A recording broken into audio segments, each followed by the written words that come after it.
Falcons doing? Last week they had Brady. This week they got Brady. We're literally doing it differently from everybody else. As a matter of fact, moving forward from this point on, I will not make reference to PFF. Ready to get into it? Yeah. All right. We're going team by team. I would be very careful about slinging stone. Am I going to get sued? We got legal on this? I like football season, all the things that go with it.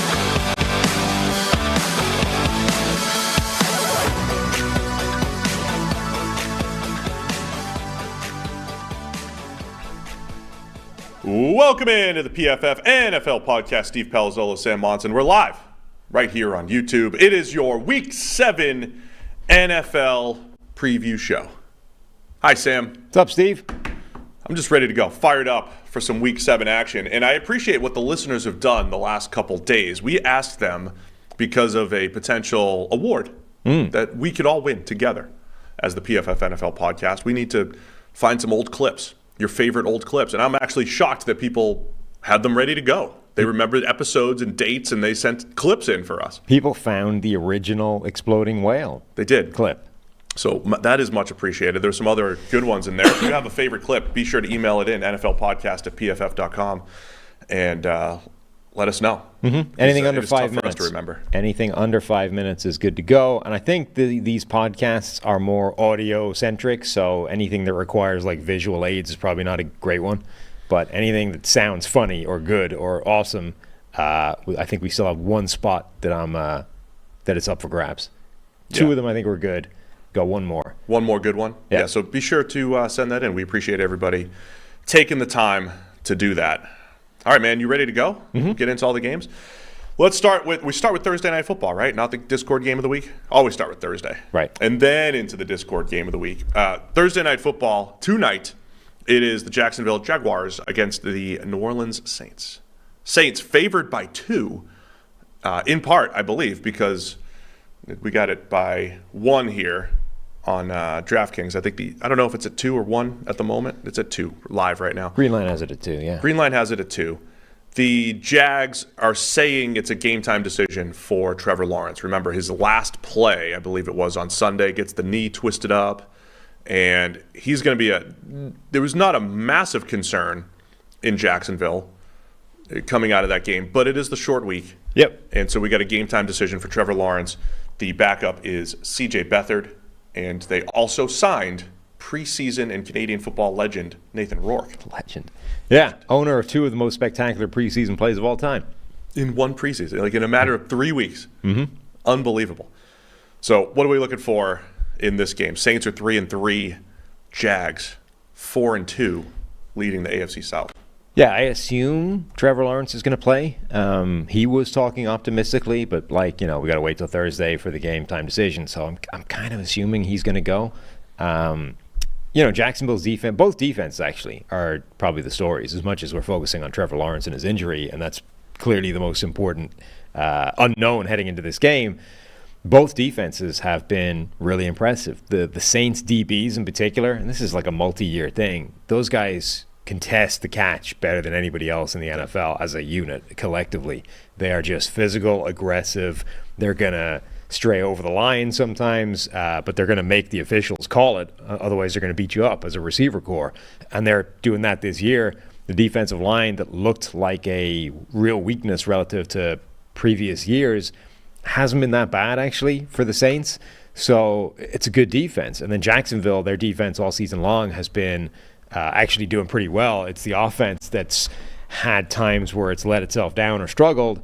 And as you were pointing out to me before we went live, a questionable New Orleans offensive line got even more questionable during the week, and now Trayvon Walker might have another good game. Yeah, Cesar Ruiz, he struggled at guard the other day, and the last 5 years is going to be playing. That's mean. I don't need to be snarky like that. Cesar Ruiz, it might be playing right tackle for Ryan Ramczyk here tonight. So last week we mentioned Trayvon Walker's potential breakout game against rookie Blake Freeland, who just doesn't look like he's got the anchor to anchor in pass protection right now. And that was the case. Trayvon Walker, threw him around a little bit, came on, and Walker had his highest pass rush win rate in. I think he had a better one in a game last year, but it was a much smaller sample. So, my point is the offensive line has been an issue for the Saints during the season anyway. Nick Saldiveri, the rookie, probably starting at guard here. Ruiz moves out to right tackle. You have Max Garcia playing left guard. Trevor Penning struggling at left tackle. It's not great. The Jags pass rush, I think they're kind of just dependent on who they play. Right. They are capable against lesser offensive lines, but they have done a really nice job covering on the back ends. Their back seven has played extremely well in Jacksonville. So you're right. I think the defenses are the story, and the Jags defense might have even more opportunities against the makeshift Saints line. Yeah, I think the general exception to that is Josh Allen, who is good, but even Allen is sort of dependent on who he's going up against. Like, if it's not a great offensive tackle, and by that I mean not necessarily a bad one, but if it's just not a great player, he'll probably have a pretty good game, but if he goes up against a truly elite left tackle, he might struggle. Does he have what we used to say about Robert Quinn? Remember Robert Quinn that one year would have 7, 8, 9 pressures against, bad Bears tackle or whatever, and then he goes up against Joe Staley and he'd have 1. Yeah, I don't think he necessarily needs, he doesn't need bad players. He just needs the guy not to be Trent Williams. You know what I mean? Yeah. When he goes up against truly elite players, he's probably going to get shut down. But against anything else, he can have a good day. It is worth pointing out, the Cesar Ruiz thing. He's been in the league 4 years now. He's played most of his time at right guard, a few hundred snaps at center. His grades for his career: 53.8 as a rookie, 57.6, 56.6, and this season he's been on course for a 46.8. He's never graded above average in any facet in any year. And yet they've handed him a big extension, and now they're saying, now you got to go play right tackle because we've got injuries. I mean, you don't know, but there's literally no evidence from his NFL career that says that's going to go well. Yeah, so that's a challenge there, I think, for the Saints. In addition to, I think, everything I was saying in the recap show for the Saints-Texans game on Monday, the offense just is off. Red zone issues. Carr has the 3rd worst passing grade in the red zone, and so many plays where Carr is either just not seeing it or the timing is not there between QB and receiver. There are a lot of big plays. We know Rashid Shaheed and Chris Olave have created big plays, but that offense has stalled out once they get into the scoring zone, red area, green area, and the whole deal. Saints have to figure that out offensively, and I think this might be a tough night to do that against a pretty good Jaguars defense here. Do we have any wit and wit out bets here? Have you been keeping track of those? I've just been assuming that you're honoring, The Browns one didn't matter the other day. We had a wit and wit out, right? Watson and PJ Walker, because I think we recorded just before Watson was officially declared out last week. It didn't matter because the Browns covered, so we both lost. No matter, because we were going to change the spread. We were going to, So yeah, I'm keeping track. Okay, we're keeping track. All right. But yeah, I think I think Lawrence and the Jags offense are going to be challenged here by the Saints. I like the Jags, but maybe the short week and the Lawrence injuries got me leaning Saints here. Well, I will take Jacksonville with Trevor Lawrence. Without, I'll take New Orleans. Yeah, I think that's probably fair. Give me Lawrence Witt. The thing about the Saints, there's always a few teams around the league. It's often the Jags who are just annoying to pick. Because week to week, you just don't know what you're going to get. Like the Saints are 2 weeks ago. I know the Patriots aren't good, but they beat the Patriots 34-0. Right, and then last week they lose to the Texans, and they couldn't figure out how to score the entire second half, missing field goals and the whole thing too. The Saints are capable. They're a capable team. I just don't know when they're going to show up and be capable. I'll take the Jags. Are they a home road team? Have you looked at their splits? They feel like the kind of team that would be amazing at home and terrible on the road. Well, they dominated the Titans at home in week 1 defensively. It was a close game. And they lost their second home game, which was against someone else. Nice analysis. Who did they lose to at home? Who did they lose to at home? Tampa Bay. That's right. They kind of laid an egg against Tampa Bay, a team that's I think what's made the Saints most confusing. So they only had two home games and lost one of them. Yeah. I might lean Saints here, actually. Dome's going to be bumping on a Thursday night. Give me the Saints, regardless. Give me the Saints. I'm doing it. Look how easy it is this way. You just start talking about home road splits, even when they're not even good. No, I was feeling it deep down. I was feeling it. There was a great clip the other day on our show when we were doing Giants-Bills. And I was like, look, Green Line's got the slight lean for the Giants. I'll take the Bills. What an idiot. Yeah. Should have listened to Green Line over at PFF.com. Yeah, even Green Line, it was like a slight edge towards the Giants as opposed to somehow the Giants is going to shut down Buffalo. Green Line knew. Green Line had that going to the last play where the Bills getting away with a holding call to hold on to win, but the Giants covered. That's what Green Line predicted. Can't mess with PFF Green Line. As a parent, you've had to learn so many new skills to provide for your family, how to do copious amounts of laundry, meal plan for even the pickiest eater, and now how to protect your family's financial future. Fabric by Gerber Life provides an easy one-stop shop for your family's financial needs, offering high-quality term life insurance policies, plus other financial solutions in one easy online hub. Fabric was designed by parents for parents to help you get a high-quality, surprisingly affordable term life insurance policy in less than 10 minutes. Fabric has flexible policies that fit your family and your budget, like $1 million in coverage for less than $1 a day. Get your personalized quote in just minutes and then apply when it's convenient for you. It's all online and on your schedule. Go from start to covered in less than 10 minutes with no health exam required. So join thousands of parents who trust Fabric to protect their family.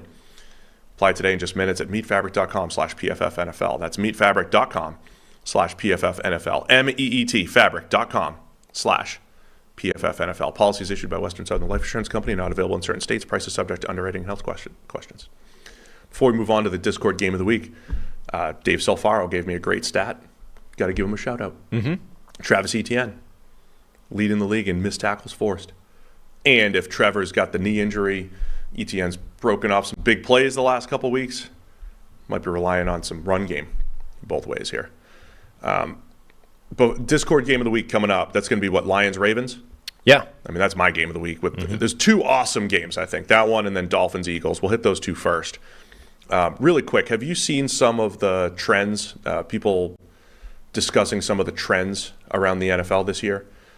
The late Dr. Eager was talking about success rate being high, but EPA being low. Okay. In other words, teams are having successful plays, 4 or 5 yard gains, but not explosive plays. There's a big gap between what that has been historically. Red zone proficiency down, touchdowns down, longer drives up. Any thoughts on that? Because you feel it, right? So when I bring up the Saints are struggling in the red zone, I'm feeling that when I'm watching the Saints, but you're getting that from other teams as well across the league. I mean, I think we've been getting this feeling from the start of the season. Outside of Miami, defenses are actually winning a bit. Defenses have fought back, and they're actually causing problems for offenses in a way they haven't really for a number of years at this point. And you've got Miami completely on a different level to everybody else. Shanahan kind of right behind, and generally speaking, that tree still doing a pretty good job. But even heading into the season, that Jordan Rodriguez podcast series, the Play Callers, where they were talking about how that collection of young head coaches, generally speaking, went and hired guys from the defensive scheme that was causing them problems. Because that defensive scheme was causing them problems. The whole point is that defensive scheme has been fighting back for a couple of years now against these offenses. And the only ones that have actually been able to kind of keep going are the teams that hired a guy to practice against that's running that type of scheme. So whether it's Shanahan or whether it's Mike McDaniel, every defense or every offense that's still having a huge amount of success basically has hired one of those guys so they understand better how to combat it. But I think that's what we're seeing is we've known for a while now this approach to try and take away explosive plays. That's been the approach generally league-wide. That is working. This general arms race for the first time in years, defense has actually stolen a little step, again, unless you're facing the Dolphins. Yeah, I mean, it's probably more of a Wednesday show discussion. Maybe we can pick it up next week. It's just interesting to me because you're kind of feeling that. I think there's a combination of younger quarterbacks, inexperienced quarterbacks, a lack of a pure top 5 to 8 elite quarterbacks that you're comfortable with every single year. That's tending to fluctuate, and underwhelming play from a Joe Burrow, that stuff seems to be adding up across the league. And even just conceptually, when you were heading into the season and you're everybody is moving towards these too high you're playing a lot of shells. too high. Yeah. The logical knock-on effect of that is you're going to get fewer explosive plays, more, shorter stuff, but therefore your efficiency is probably going to go up because most offenses these days are good enough to take 5 yards every single time and keep moving the chain. So all of that logically fits in this picture of what we thought was going to happen heading into the season. If you looked at man coverage versus zone coverage, league-wide stats, zone coverage is high completion percentage, low yards per attempt. Right. That's the world we're living in right now because so fewer teams are playing man. And man is high yards per attempt, lower completion percentage, more explosive plays. I mean, it might just be the way defenses are playing, and that's it. Right. And then the next logical step is it gets easier to do that once you're in the red zone and everything gets tightened up and you have less space to cover and blah, blah, blah. So honestly, I think pretty much everything is explained by this trend towards one specific type of defense that is designed to take away the explosive plays that have been torching the NFL for so long. And it's working against pretty much everybody except Miami and Kyle Shanahan and those offenses. Yes, and C.J. Stroud, and it's like the entire Shanahan tree is still figuring it out. Which, as I say, are the coaches that specifically went out of their way to hire guys that run that defense to figure out where the weak spots are. That could be its own YouTube video. Not necessarily a part of the preview show, but a good little state of the league here 6 weeks in. Let's get to the Discord game of the week. It's the Detroit Lions at the Baltimore Ravens. It's at 1 o'clock. What a matchup here. Ravens favored by 3 against the Lions. It's another big test for the Lions. I know it's an AFC matchup, but they already beat the Chiefs. But it's one of those tests for a team that we think is now a Super Bowl contender. Sure. In Detroit, 5-1 Detroit Lions against 4-2 Ravens. Yeah, I mean, Baltimore is a pretty good, benchmark type of team for anybody that thinks they're for real in a given season. You got to go out there and try and beat a team like Baltimore. And if you can't, it does raise questions about whether you are really that kind of team. The Ravens are good, like top to bottom. They're always pretty well coached. They're fairly fundamentally sound on both sides of the ball. So I think it is a pretty significant test for Detroit. Losing David Montgomery is going to be, I mean, obviously they've dealt with him without him before, but that's a blow. Like he's the one guy they have that operates between the tackles well, maximizes small amounts of space inside and turns those 3-yard holes into 8-yard gains and that kind of thing. So I think they lose something by not having Montgomery in the lineup. None of the guys that they have that they're going to give those carries to are really able to do that. On the other hand, if they do what they did before and just kind of give Jahmyr Gibbs those types of plays, he has the explosive ability to, maybe 3 of them are stuffed, but the next one gets broken for 50 yards in a way Montgomery generally doesn't have the ability to, even if I think last week he broke off a big run. That might be my concern for Detroit. It's because the Ravens are number 2 in the NFL, EPA per play allowed against the run. That's also actually false. Wow. I'll tell you what. Fun fact. They were number 2 in the NFL, EPA per play allowed between 06 and 09. Uh-huh. Because somehow I had the wrong filter on. 06 to 09, huh? Yeah. I was looking up some historic stuff yesterday, doing some stuff, and I clicked on the wrong tab here. I'll look up the exact number. But the game flow last week, would you be surprised if the game flow is similar to last week where the Lions had very little going on the ground and it became a Jared Goff game? And again, I was complimenting the Lions on Monday morning, saying that's impressive, right? They couldn't do what they wanted to do, which was run, create explosive plays. They didn't have that balance on offense whatsoever. It became Jared Goff dropped back 45 times, and he picked Tampa Bay apart for the most part. Good decision after good decision, did a really nice job. Goff is the highest rated quarterback in the NFL right now. But that doesn't always mean, hey, just chuck it 45 times. That is a difficult thing to do week in, week out.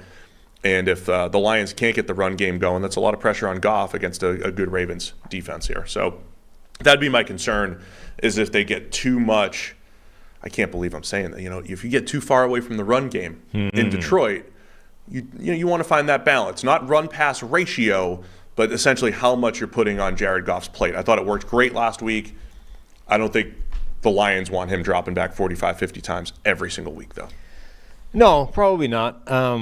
Yeah, I think it's fair that you definitely don't get the idea that Jared Goff is one of those quarterbacks that you want to be asking to do that every single week. On the other hand, this is a different version of Jared Goff than we've seen any other point in his career. Like literally every single number basically is a new career benchmark for him. And what honestly is most impressive about it, or most notable, I think, is not, the high-end stuff. I think we've seen a lot of that before in his Rams career. But even the real difference between Jared Goff this year and Jared Goff any other year is mistakes and the lack of them. He has 3 turnover-worthy plays so far this year, right? He had 24 last year. And even in his good years with the Rams, he had a massive amount more than that, right? Like his career baseline for turnover-worthy play percentage is 3.4%, which includes this year where it's at 1.3. And 1.3 is like, it will lead the league every single year if he manages to maintain that. But it isn't just the turnover-worthy plays, even the basic mistakes, right? Just the miss, right? I missed the throw. Here's a little downgrade, minus 0.5. You should have hit that, blah, blah, blah. He hardly has any of those. He's way down. His completion percentage is up. His adjusted completion percentage is up. His accuracy is up, and he's not making mistakes. Now, if he's able to maintain that for an entire year, genuinely, he's MVP. Straight up, that's the most valuable quarterback in the NFL right now. Having said that, all of those numbers feel a little bit unsustainable, and that might mean they come down to earth gradually over the season, or it might mean he screams into a wall at some point and throws a few really bad mistakes, or just has a bad completion percentage day, et cetera, et cetera. And Baltimore is the kind of team where that can happen against. But, they have some matchup advantages, I think, over that Baltimore defense. Updated stat here. The Ravens are 5th in EPA per play allowed against the run. So it was close. This year, 2023. So, yeah, those are great numbers on Goff. And I'm with you. I think when you're analyzing and a player is like that, those are all above Jared Goff's baselines, right? So, as you said, on one hand, it's impressive. Kudos. Good job. On the other hand, you might, that's going to regress a little bit potentially, and you just have to, keep an eye on that. But I love the way Goff is playing. And as we said coming into the season, the Lions have put so many good playmakers out there on the field. Amon-Ra St. Brown owning the middle. Josh Reynolds has been fantastic this year. The connection between him and Goff, Sam Laporta, Jameson Williams, that great catch the other day. It was a great catch, Sam. It was a great catch. The big playability of Jameson Williams and Khalif Raymond. So love what they have in Detroit. On the other side, Lamar Jackson's also playing extremely well. And he's had, I think he's been a little streaky. I think there's been bouts of he's just not missing throws, and other times where he's a little bit more erratic. I think we saw that even last week in the London game. He started out really hot and then slowed down a little bit in the second half. But Lamar, it's really for the 3rd straight year. Here's what I'm keeping an eye on for Lamar Jackson. 3rd straight year, we're sitting here in week 6, 7, 8, 9, and it's not the 2019 MVP caliber season for Lamar Jackson, but he's really good. He's playing. He's doing his thing on the ground. He's throwing the ball pretty well, but he hit these bouts each of the last 2 years where he started chucking it to the defense, and he had multiple turnover-worthy plays in a bunch of games right around mid-season, and then he got hurt, and it was like he never came out of it. He hit a slump, and he never came out of it. I want to see Lamar if he can maintain that consistency. I think it's going to be an awesome back-and-forth game, Lions-Ravens here. I think Lamar's been playing pretty great this year. He is having a little bit of that Trevor Lawrence thing where for a few weeks he was playing out of his mind and his receivers just weren't helping him out for different reasons. I think Lamar is going through some of that himself. And then it's like he's really good in the game. He's getting let down by everybody. And then he makes one mistake that sort of makes you feel like he's part of it as well. Whereas realistically, Lamar should have been, the game should have been well won and gone and in the distance. And then Lamar makes one bad play and see, everything's bad. The Ravens can't get out of their own way. And it's no, it has been ill-timed. He hadn't been part of the problem right up until that play. Some overtime misses against the Colts, the late interception against the Steelers. Yeah, he got strip sacked. I don't think that was on him at all. Right. But yeah, it does seem like the negative plays are coming at the wrong time for the Ravens. I think interception kind of let the Titans back into the game last week. I think he's basically making one bad mistake a game, and somehow they're timed to be the worst possible moment, and it makes it look like he's playing the same sort of malaise as everybody else in that offense. But actually, I think he's been pretty spectacular. His performance thus far, resulting in 5 passing touchdowns and 3 interceptions, is ridiculous. That's not. Those don't connect. I don't look I honestly, I was saying this to you before the show, I don't even look at traditional stats a lot of the time now. Sometimes I do, but I used to start there, right? I look at the grades and the actual performance and the actual plays. I had no idea that his stats weren't good. I had no idea that Stafford's stats weren't good. I'm watching Stafford every week like, man, dude's balling. He's one of the top 5 quarterbacks in the NFL this year, and I think his stats are terrible. I had no idea. They're not great. Yeah. I just assumed that they were good because I watch him every single week, and I think Stafford's playing well, and I didn't know the stats weren't there. Like Lamar Jackson has almost the same touchdown to interception ratio as Kenny Pickett this year. Like that's not right. that should not be the case. Doesn't feel right. One last thing, Ravens linebackers playing extremely well. Roquan Smith, Patrick Queen. I think that's also going to be a big factor in the Lions' run game, but also we know the Lions and Ben Johnson, they're as good as it gets at scheming it up, puts those linebackers in a bind. Ravens might be able to handle that better than most teams. Kyle Hamilton as a hybrid player. Ravens have the types of players to combat a well-schemed passing attack against the Ravens have the ability to combat a really good scheme for the Lions. So, all right, Ravens by 3. Where are you going on this? I don't know, man. Detroit, one last element. Detroit's run defense has been really good this year. And obviously, the Baltimore Ravens rushing attack presents a slightly different challenge than most teams because of Lamar Jackson. So, they did an insane job against Bijan Robinson and the Falcons right after they had just looked amazing. Now it's like, have they run into a team with a mobile quarterback yet? Not really. That's using him in the run game. So Mahomes and the Chiefs, no. Seahawks, no. Falcons, not really, with Ritter. Packers, no. Panthers, no. Bucks, no. Right. So this is the first time they've run into a QB-centric designed run game. Right. That changes the whole dynamic. Yeah. So generally speaking, this Lions run defense has been amazing, but Baltimore presents different challenges. Can they still hold up? Over-under's 42.5. That's an intriguing under call there. Good offenses, but I think the defenses match up pretty well. So where are you going to go with this game? Baltimore by 3. I'm going to buy into Detroit. I'm buying the hype. Yeah. There's a lot that I like about Baltimore matching up against Detroit, who's now a powerhouse, but Detroit's also played much better on the road than they had in recent years. So I can't wait. For this one. Yeah, it's a change in mentality. I'm, of course, burned and jaded by the last change in mentality of a team that was relevant to losing World Cup quarterfinals. So maybe it's all going to come crashing down to earth this week. You're bringing it up again, huh? Yeah. Still emotionally scarred. We have another video coming out. Check it out on our Twitter this week, discussing the Lions and how they built the team. So just keep an eye out for that. PFF NFL podcast is brought to you by Prize Picks. We have a lineup for Sunday. Our Prize Picks lineup. You ready for this? For PFF. Keep an eye on this. Patrick Mahomes, more than 295.5 passing yards against the Chargers. DK Metcalf going more than 67.5 receiving yards against Arizona. And Jared Goff going less than 243.5 passing yards in that game that were just discussed against Baltimore.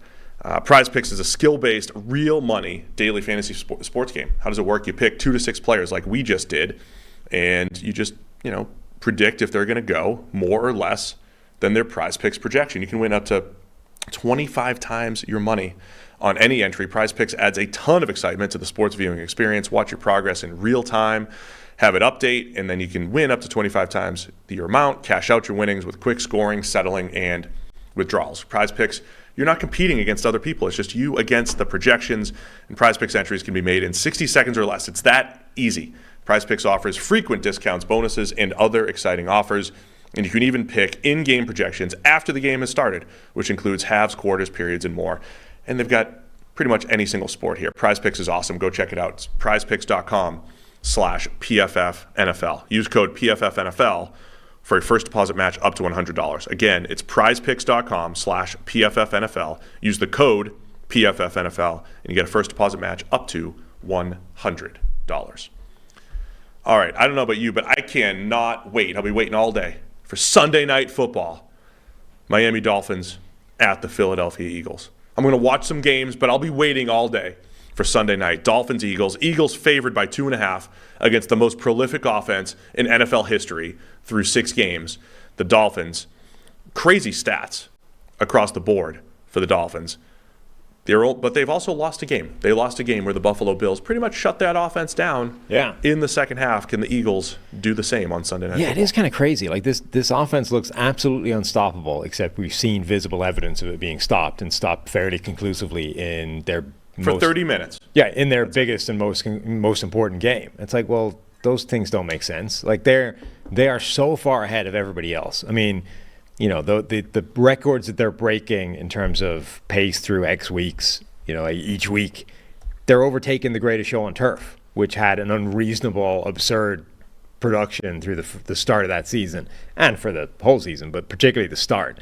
And like they're averaging 8 yards per play. That's insane. Like the number for everybody is normally between 5 and 6 somewhere. They're at 8. The stat that's been going around is their number 2 in yards per play is the Niners at 6. Yes. So the difference between the Dolphins at number 1 and the Niners at number 2 is bigger than the difference between the Niners at number 2 and whoever's team 31 or 32. Right. So the Dolphins are that prolific in a yards per play, from a yards per play standpoint. Tyreek Hill specifically also looking to shatter records. Our yards per route run number that we've had, PFF goes back to 2006. The record's like 3.6, 3.7 yards per route. 3.63. 3.63 is the record. Tyreek Hill is at 5.02. That's the number we were talking about with Marvin Mims early in the year on, 10 snaps a game. And 3.63 is the record by a significant margin. Like I think the next highest is like 3.2 or something. So Steve Smith in 2008 had an absurd season where he averaged like 0.4 yards per route run more than anybody else we've seen in the last 18 years. Tyreek Hill is on pace to beat that number by 1.4. The number that he is ahead of the record, which is clear of everybody else by 0.4, is the same yards per route run figure as Gabe Davis had last year. That's just how far ahead of the record pace he is this year. It's nuts. It is nuts, man. I've said before on Tyreek Hill, I've made the statement, I think if he's on my team, I can make him whatever I want. If you want Tyreek Hill to be the best slot receiver in the NFL, catch 150 passes, he could do it. If you ask him to be the best deep threat, he can do it. And that's what Miami's asking him to do, to be a vertical threat. He's averaging over 19 yards per catch. And, that's what Miami has chosen. Look, I would choose that too. I'd probably choose the deep threat thing, but I'm saying that his skill set truly is unique in that he's got the quickness to win in the slot, the speed to win down the field, and Miami's also, doing all the trickeration and the motion and the things to kind of get those little extra cheat codes in there, and that's why they've been so tough to stop right now. I was just checking what he's on pace for in terms of yardage over the season, because remember, Megatron still owns the single season. 2,500 or something? Megatron has the single season record at 1,964 yards. 16 and games. For the last few years, these guys with the extra game have been trying to hit that 2,000-yard barrier. And for the first few games this season, Tyreek Hill was on pace. Justin Jefferson was on pace. Jefferson goes down. Tyreek Hill is on pace for 306 yards. So he's on pace to break 2,300? Over 2,300, and the record is 1,964. Yeah. So it's crazy, man. I think my take... Remember, he's like left games with injuries or cramp, like IV things. He's not played every snap he could play, and he's still on pace to shatter the records. So I think my take on this game, did Buffalo shut Miami down? Did we go back and look at the film and say, hey, what did they do? They added a little bit of physicality. I think this is more of a hope than a strategy, but they took away Tua's first read pretty often in that game, Buffalo. That's like saying, that's not a strategy. That's like saying, hey, get pressure with your front four. That's an execution thing, but Buffalo executed it extremely well. I do think Buffalo's familiarity with Miami helped in that sense. Is there going to be what you used to always say about Jamar Chase? Hey, when somebody first sees Jamar Chase, they don't realize how fast he is. They don't realize the speed he plays at. Is that going to be an issue when you get to this AFC, NFC battle here with the Eagles? The Eagles haven't seen this level of speed from Miami. I think that's going to, maybe be a little jarring right away. Yeah, I think it's a slightly different problem with them. I think the issue you have dealing with Miami's speed is that you can't rewire your brain for that speed in a game, right? Like when you come up against somebody that is like that much faster than everybody else you're dealing with on a regular basis, it changes it changes the physics that your brain has been accustomed to in the last like 20 years, right? Like everything you do.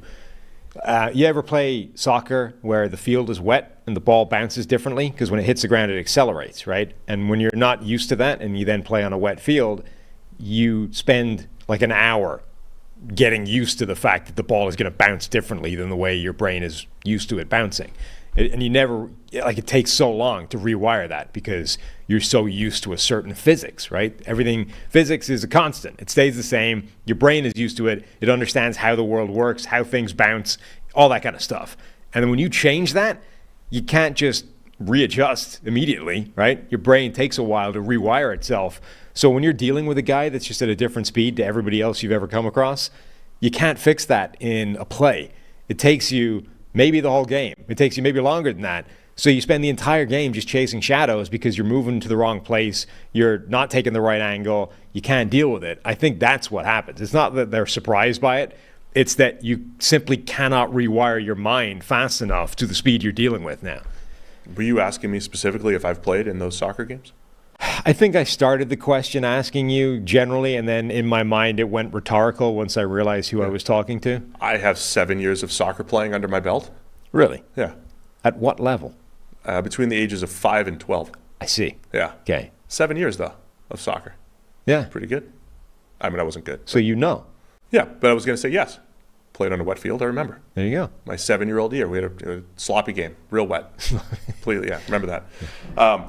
Here's a little nugget, with my weather, home road thing. I mean, it's going to be fine in Philadelphia. 50s and maybe a little wind, right?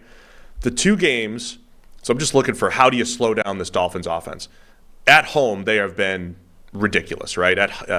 But the two games they've played on the road and outdoors, I'm not considering Los Angeles outdoors. I know there's a little opening in the roof. It's a dome, right? So they put 36 up in the dome against the Chargers, 70 in Miami, 31 in Miami, 42 in Miami. But the two games they played outdoors in the Northeast, 24 points against the Patriots and 20 points against the Bills. Just wondering if that's a little bit of a factor here, right? It is. We know it's easier to play on the the quick turf and the nice weather and everything. It's not going to be raining or it's not going to be snowy or anything, but I wonder if that's going to be a factor for the Eagles. A little less explosive in this game. What exactly is it about the elements outside that is potentially taking like 50% off this offense? I'm just pointing out how they've played outdoors in the Northeast so far. And, there's always, I think the wind factor, things are a little bit different. Ball carries differently. Tua threw a duck in New England that got picked off, right? You just have a few of those throws that aren't as clean in conditions. You don't want to get the Tua people on your back. I don't. You're trying to say that Tua's noodle is exposed in the wind? I didn't say that.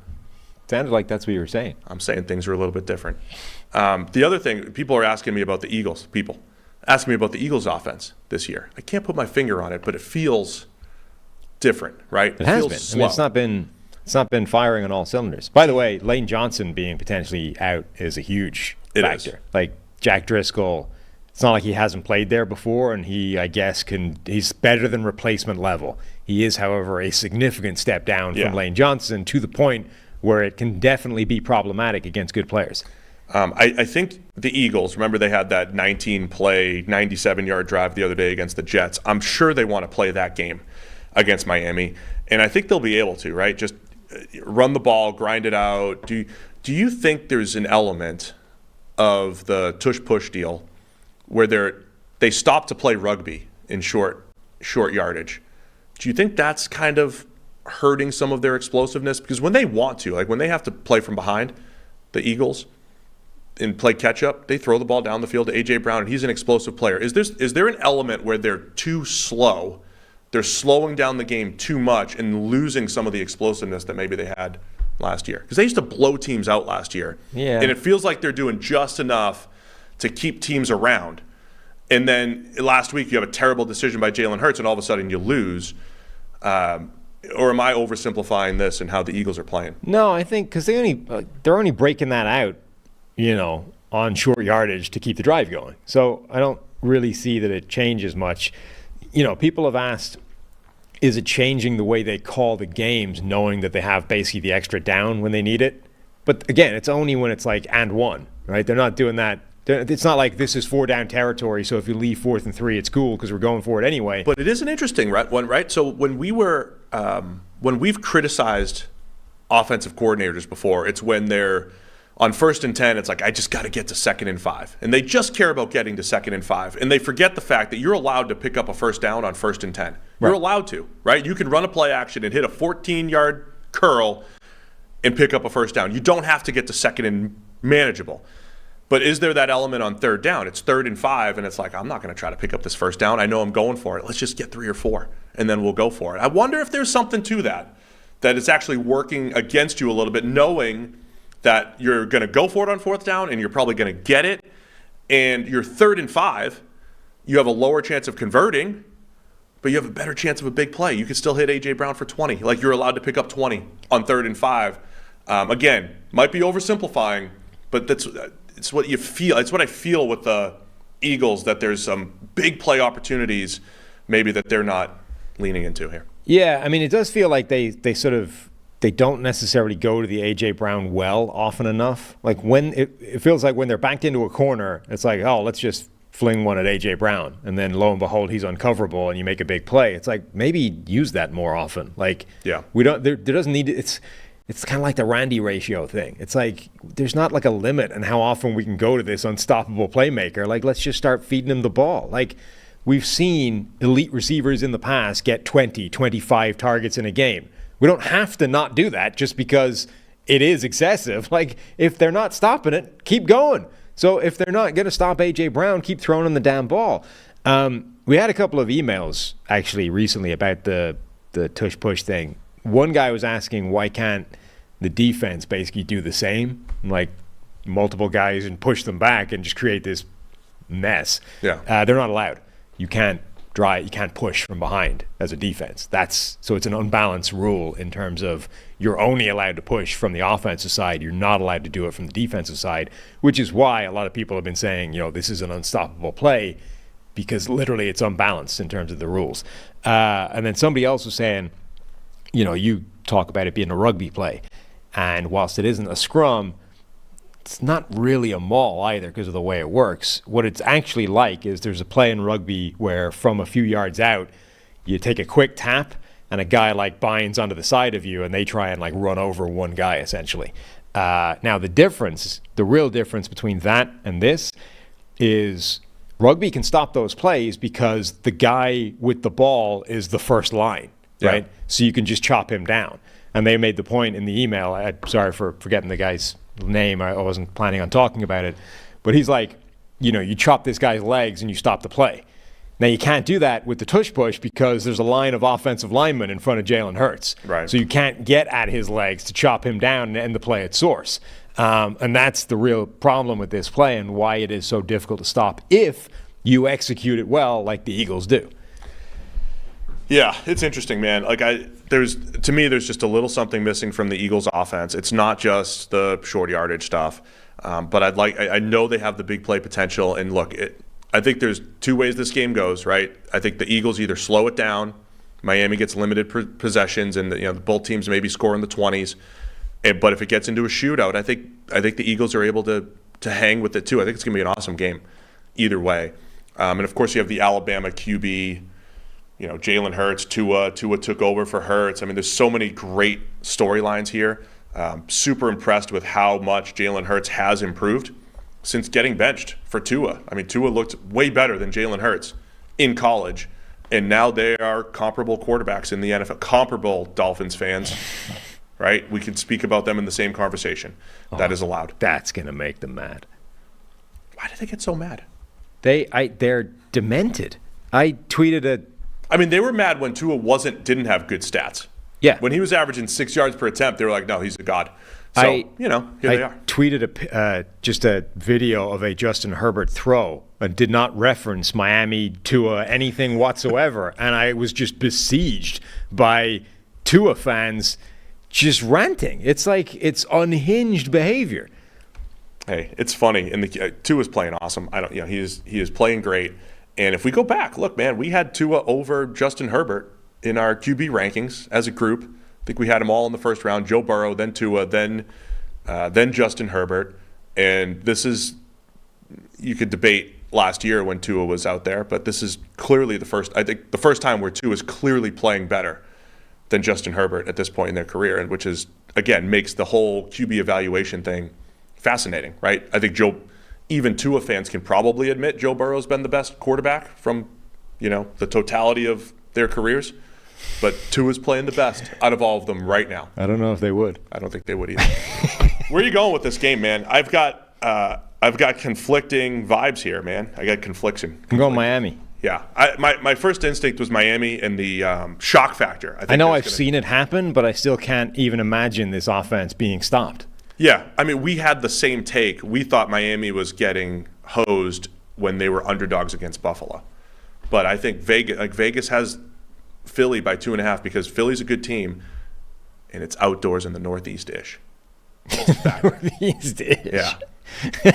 Outdoors in the Mid-Atlantic. It's mid-October. It's not outdoors. New England or Buffalo, but it's Philly, right? Yeah. It's mid-October, outdoors in the Northeast-ish. I know they put up 27 or whatever in Buffalo in the snow last year. I know, but it's going to be a mid-50s game. I mean, that's rough. Just saying. Get some wins there. All right, there's a lot of time on the two best games of the week. Those are awesome games. Let's fly through the rest. Yeah, right. 1 o'clock games on Sunday. Atlanta Falcons at the Tampa Bay Bucks. Did it again. Wow, what a catch. Need a GIF. GIF that up. Went like this. Boop, caught it. Falcons at the Bucks. Tampa Bay favored by 2.5. Bucks are 3-2. Falcons 3-3. Battle for the top of the NFC South here. Yeah.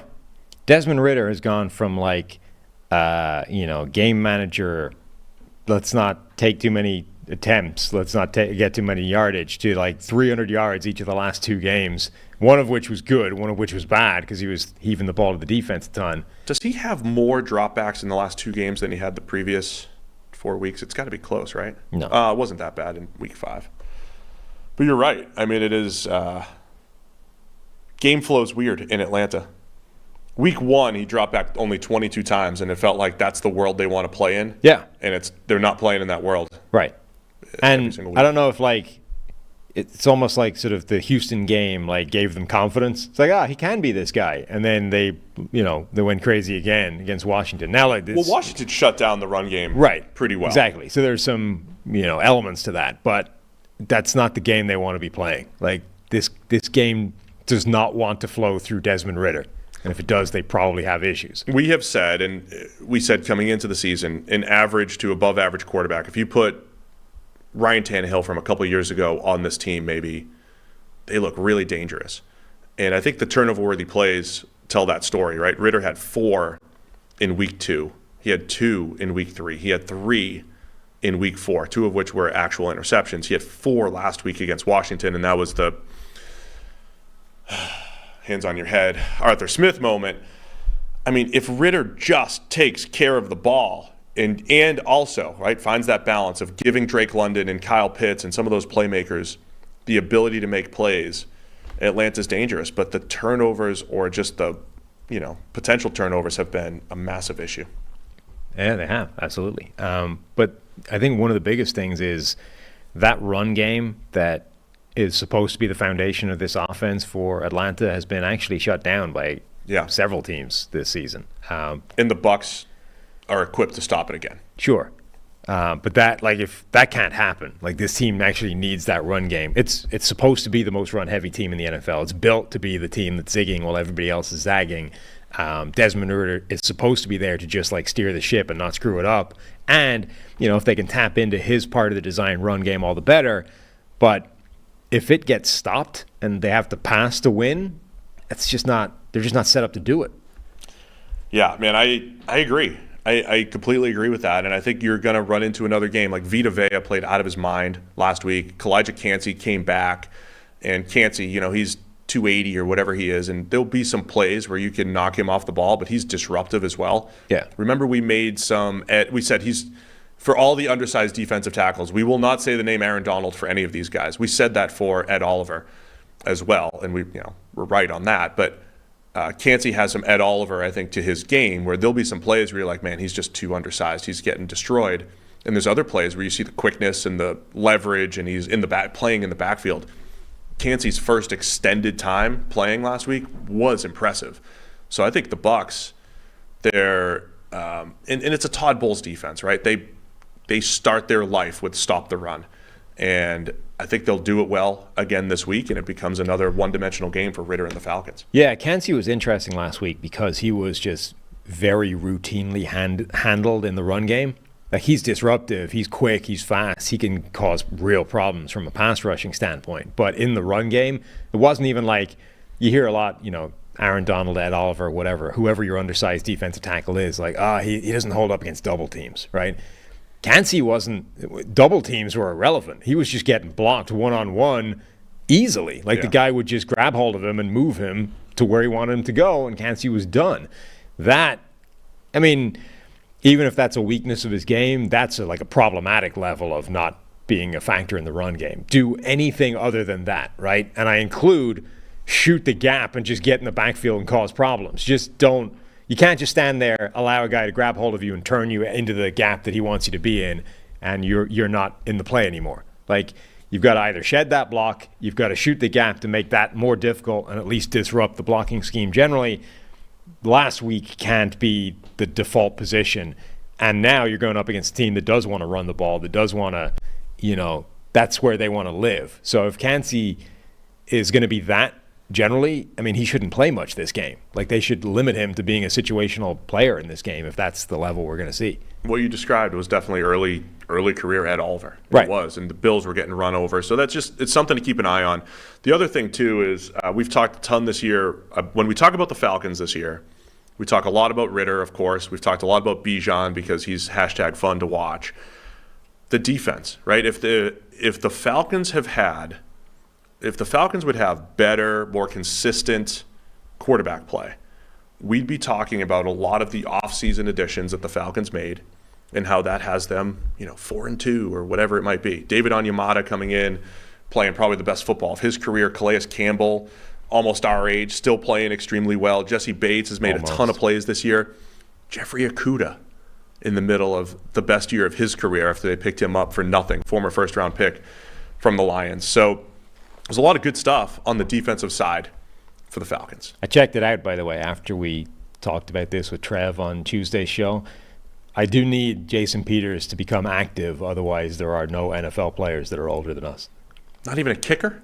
Not even a kicker. There's not even a kicker older than us? Not a kicker. Seattle might need to activate him this week. He's on a practice squad, so depending on how you feel about that, technically he's still active in the league somewhere.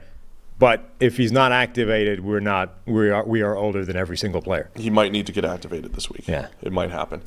So anyway, I think the Falcons defense is playing, pretty well. And then on the Bucs side, like I said last week in the review show, Baker Mayfield 2 for 10 on 20-plus yard throws. There were opportunities the other day. I think Mayfield's played well this year, but when they've played good teams, right? When they played Philadelphia, when they played Detroit, you just didn't feel like they're in that conversation. This is a team, the Falcons are a comparable team. And so look, the NFC South is not great. It is so bad. I think the Bucs can win it again. The Falcons can win it. The Saints can win it. So I think the Bucs can win this game and be another team it's going to be difficult to compete against the best in the NFC, as we've seen. But Bucs have a chance to go 4-2 here and really take control in the division. Cansey's only rushed the passer 37 times, and he already is 5 pressures off the team lead. Yeah, let him go, man. It'd be great. So I think there's a lot of fun matchups in this game. Even last year, Atlanta I thought was more overmatched last year against the Bucs, and they beat them in the last game when I think Brady only played the first half or whatever. But the Falcons were competitive with the Bucs last year. I think it should be a good one. Bucs are favored by 2.5. Where are you going with this one? Don't forget it's Ritter on the road too. Ooh, yeah. I think I was going to lean Tampa Bay anyway, but that just seals it for me. I'm concerned by the fact that this run game for Atlanta has crapped out in a couple of spots. Like, they need that to be functional for them to succeed. But, I mean, I think there is a chance they can exploit Kancey if he's in the lineup. Yeah, I think I'm leaning Tampa Bay as well to cover the 2.5. I think the matchup leads to another Ritter-centric game, and just not ready to trust him. One good game out of 5 for Ritter so far, or out of 6. Washington Commanders at the New York Giants. I'm not going to say what it. Commanders favored by 2.5 against the Giants. What were you going to say? Sack fest. Sack fest. That's what I was going to say. Okay. It's probably not It's a good. sack off. It's not a sack off. No, it's not. It's not a sack off. How many times will the quarterback be tackled behind the line of scrimmage in this one? It is a battle between 2 quarterbacks if Daniel Jones plays. Yeah. Who are on pace to set records. Is Jones still on pace after missing Probably. a game? Like, even missing a game, he's probably still on pace to certainly, I mean, he's set the sack record. He's definitely on pace to set the sack record. He's probably still on pace to go over 100 sacks in a year. Yeah. Sack fest. Yeah. So, Sam Howell in particular, like, you're trying to sort of think the way he plays the game sometimes. It's kind of like, those. Who? Sam Howell. Yeah. You know those games where you like blindfold somebody, spin them around 15 times, and then like make them walk in a straight line? That's kind of how he is in the pocket, right? It's like he's the dizzy back quarterback. Yeah, just blindly lurching from side to side, pinballing off bodies and hoping that he actually makes it beyond the line of scrimmage and doesn't get sacked, and usually not. But that's just in terms of pocket presence, right? When he actually just drops back and fires, he's actually quite good. Yeah. Rob Johnson, baby. The grade is no, because he was crap. Rob Johnson could chuck it. Yeah, but not to the right place. Like, that's the difference. Howell is actually good. His grade is fairly middling, but number one, he's being dragged down by all the sacks we charge him for. Number two, he's also being dragged down by that one nightmare game against Buffalo, was it, where he just started firing the ball to the defense 6 times, right? I mean, you can't, because these are part of his game. But if you take those 2 things out, his grade is good, like really good.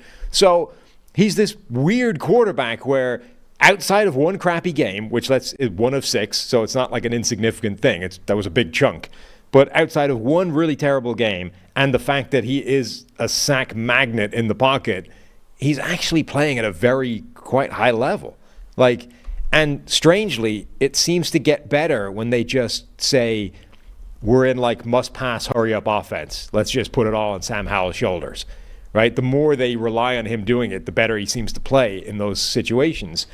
I'm not sure there's a more unusual quarterback in the NFL than Sam Howell. I completely agree. I think you summed it up well. I'm still very intrigued by Sam Howell. This isn't he's taking all these negative plays and the offense is incompetent. It's like the offense is still pretty good. Yeah. Despite all of this. And I know we did a little explain the grade on Washington yesterday, how they have the number 8 pass blocking grade, and Sam Howell's also on pace to break this sack record. So check that out from yesterday's show where we got into it a little bit. But I'm intrigued by so look. So hang on, I just ran the numbers of what his numbers look like without that. Oh, you did it without terrible Buffalo game. No, without the Buffalo game. Oh, okay. You take that game out. 75. The grade is it's 70. The grade is 71. But his numbers, right? If you take that game out, his numbers go to 9 touchdowns, 2 interceptions. His turnover-worthy play rate drops to 1.6%, which is like league-leading best, rate in the league type of number. If you just like one nightmare game against a defense, let's remember that shut down Miami, like good defense, right? Yep. Good and difficult to deal with as an opposing quarterback. You get rid of that, and you are dealing with a quarterback that you would be saying is playing at a very high level, except the sacks. Now, that game existed, so we at least know that that's like in his range of outcomes, that he could have a meltdown and it's awful. But we're not dealing with an incompetent quarterback here, just a weirdly flawed one. Yeah, and so I think the Sam Howell development is going to be fascinating, right? Because there have been other quarterbacks through the years, not at this level of extreme, but a Deshaun Watson, a Russell Wilson, even Aaron Rodgers at various points in his career, Ryan Tannehill, who you say, when you throw the ball, things are good. But you also get sacked 3, 4, 5 times a game, and that's bad.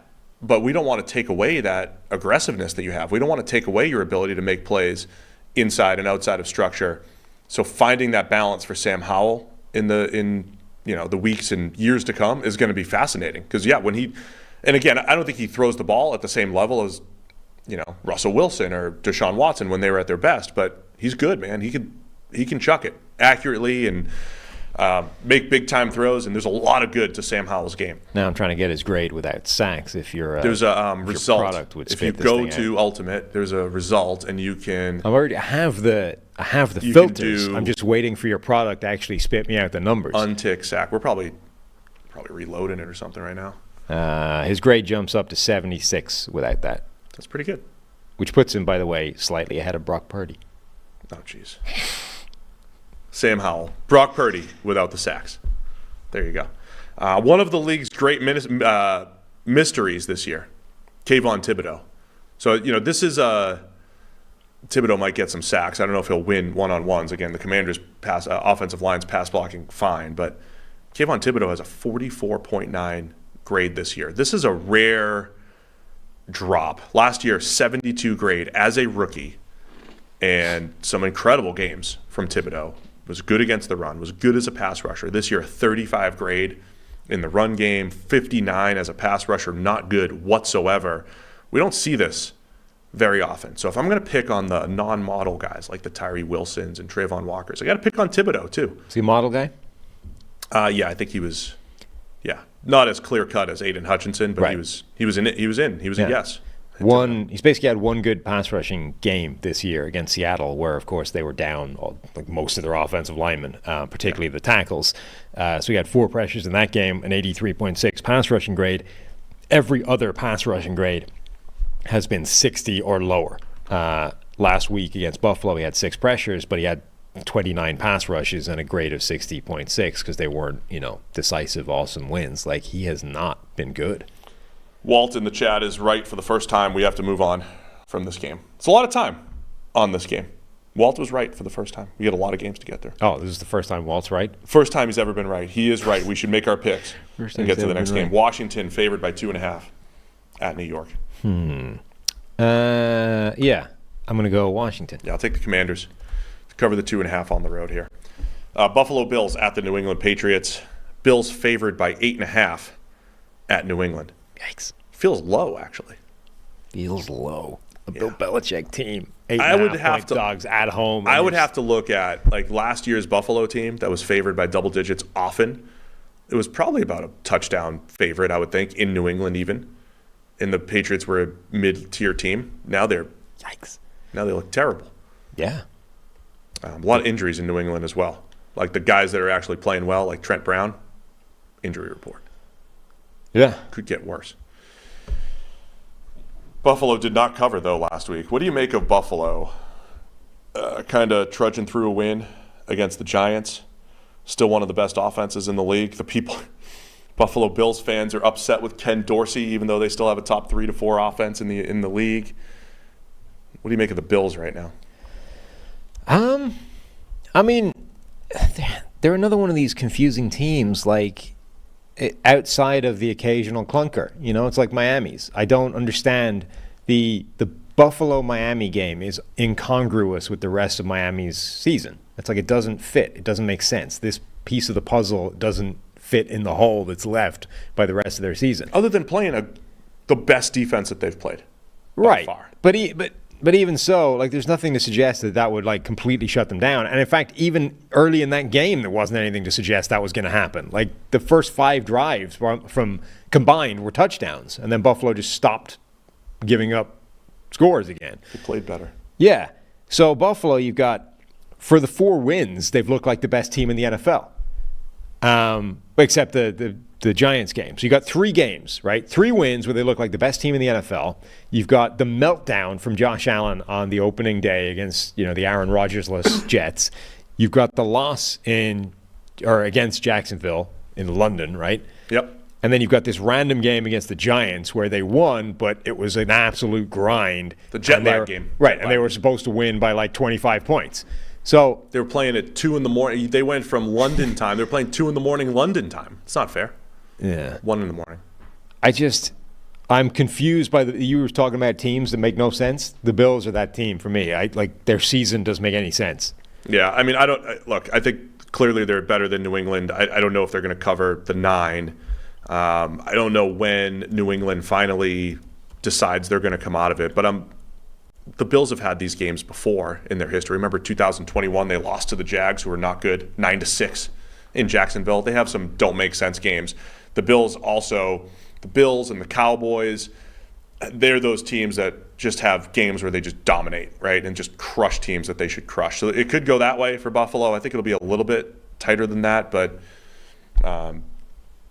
the Bills will. I think they'll take care of business here. And the Patriots offense that has struggled mightily. Mac Jones played a little better last week, but to convince yourself of that, you have to take away 3 pretty bad plays. You have to take away, a terrible interception, another potential pick 6, another, you take away a few, and the offense was a little bit better last week, but that was against the Raiders. The Bills' defense is going to be a challenge. I believe I'm reading this green line tracking sheet correctly, but I think the same game last year away at New England was also 8.5 points. Really? Yeah. That's what I'm saying. Like, this feels low given what we know about the Bills as top 3 NFL team and what we know about the Patriots, bottom 3 NFL team. Whereas last year, New England was what, team 18, 20, 21? Like, they were more middle of the pack last year. Yeah, interestingly, though, last year, Green Line said the edge was towards New England. Like, Green Line was like a point the other way. It said it should only be 7 and something. This year, Green Line is a point in the opposite direction. It says that it's low and that the Bills should be an extra point ahead. Yeah, and even when New England was not one of the worst teams in the league, they struggled against the Bills, right? The only time they had really had success against Josh Allen and the Bills was when it was 900-mile-an-hour winds. Right? Yeah. That's pretty much it. I've just talked myself out of this either way. I was like, no, there's no way Bill Belichick's team gets waxed by, more than that in a division game at home. Give me and yet Buffalo. They're awful, so they will. I'll take Buffalo. There's a lot of talk in New England that, Malik Cunningham was the backup quarterback last week. They gave him about 5 or 6 snaps. Didn't go well. They're trying to figure stuff out over there. Mm-hmm. But I'll take the Bills to cover the 8.5. All right. Today's show brought to you by Manscaped, who's taking a step up from Balloween to bring your face the cleanest shave it's ever seen. That's right. So this season, no need to toil and trouble. Manscaped's all-new Handyman is the best way to get rid of that stubble. Featuring a compact design and next-gen skin-safe technology, the Handyman was designed to give you the smooth finish without the mess of a traditional shave. Get the sweetest treat this Halloween by going to manscaped.com and use code PFF for 20% off plus free shipping. If you're like me, you need to, I'm a handyman type of guy. I shave once a week.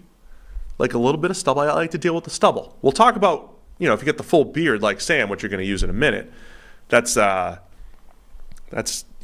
for me, maybe spooky season, but you don't want to scare people with that scraggly beard. Give them something to look at with Manscaped's Handyman. That's my thing. You would use the, what are you going to use? The beard hedger. You're a beard hedger guy, right? Yeah. Uh-huh. But look, let me go back to the Handyman for a minute.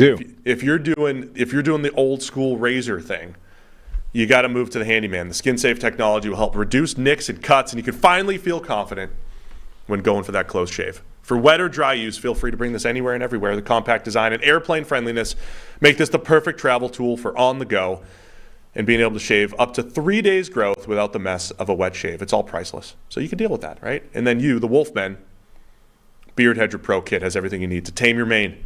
This cordless trimmer has a rotary wheel that gives you 20 hair cutting lengths, all with one guard, so no more drawers are full of extra add-ons collecting cobwebs, right?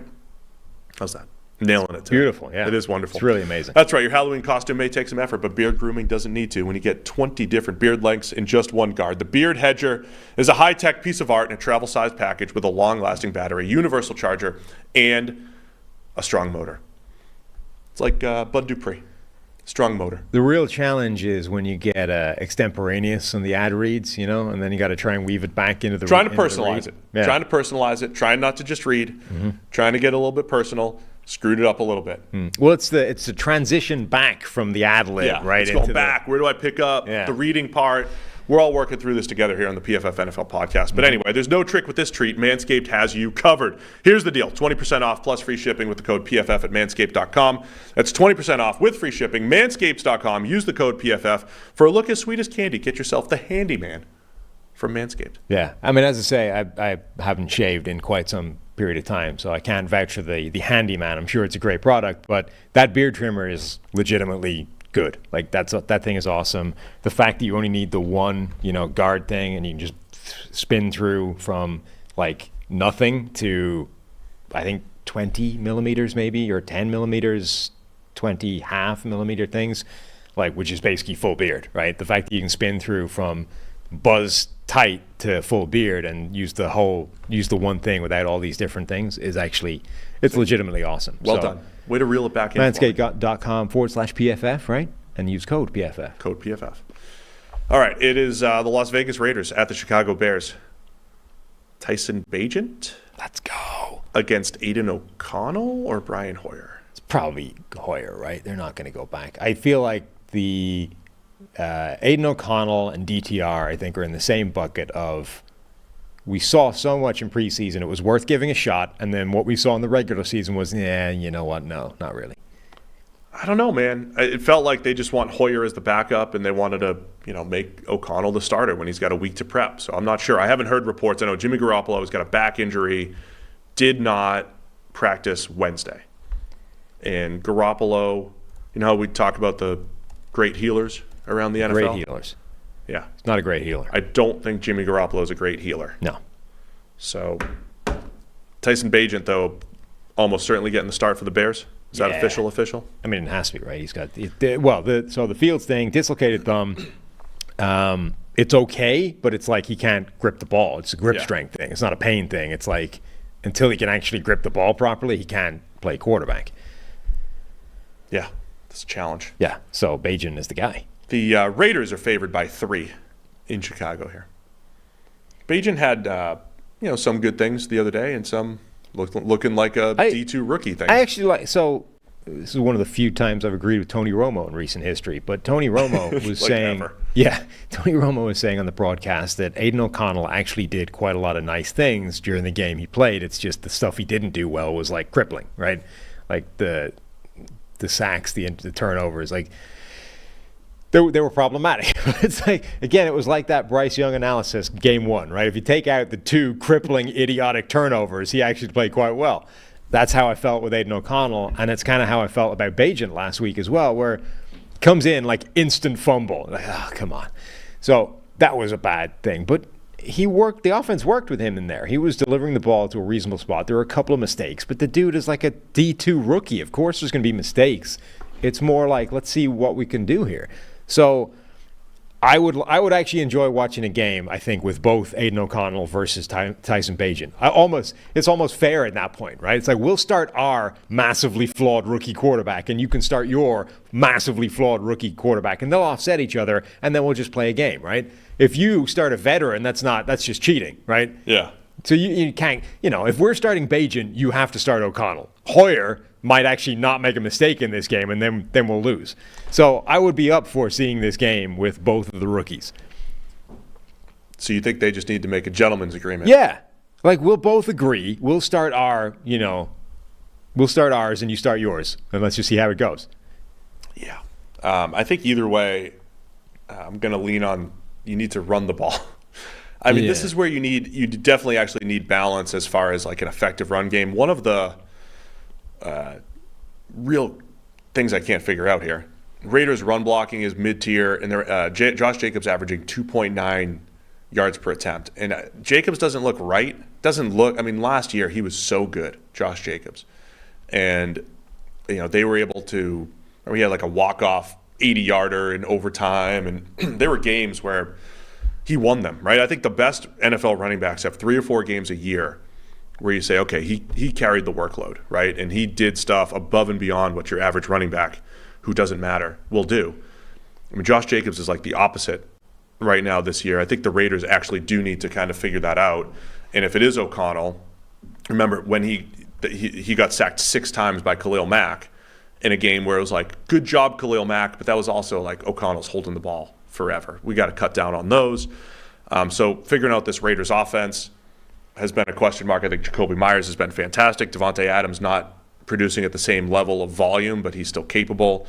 Still a lot of potential, I think, with this Raiders offense, but I think they have to figure out how to get that run game going. Did you see his tweet? Devontae Adams? Yes, yeah. He was not happy with the win because he's chasing greatness or something. Well, damn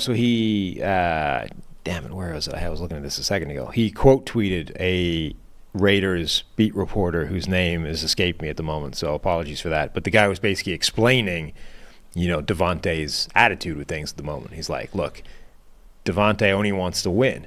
And in order for him to win, the offense needs to be better than it currently is. And in order for the offense to be better than it currently is, they need to give Devontae Adams the ball more, right? That was essentially his summation of of Adams' attitude. And Adams quote tweeted that and was like, yes, thank you, etc. So he's basically saying, look, all I want to do is win, and the only way we win is if I'm given the ball more because I'm better than all of you chumps, right? And there's some logic to that. No lies told. Right. Yeah. Now, that being said, I think they've actually done a pretty good job of using him as a decoy. I mean, we talked about this last week. The fact that New England was bracketing him basically every time they could, it made sense to attack the something else that was opening up, using his gravity to attack space. And I think they did a pretty good job of that. Now, did they do a better job than they would have done if they just force-fed him 20 targets? I don't know. Yeah, no, I completely agree there. I mean, I think generally, when you look at it, the alpha receiver. Found it. The quote? I finally found the quote in the tweet. Tayshaun Reed is the guy's name that had this. So my takeaway from Devontae Adams' comments today, he values winning above all else, but knows the Raiders can't win at the level he wants to without the offense being significantly better. For the offense to be that, he needs to get the ball more, and then there's more, but it's a picture, so I can't see the rest of it. And then Devontae Adams quote tweeted that saying, simple, thank you, brother.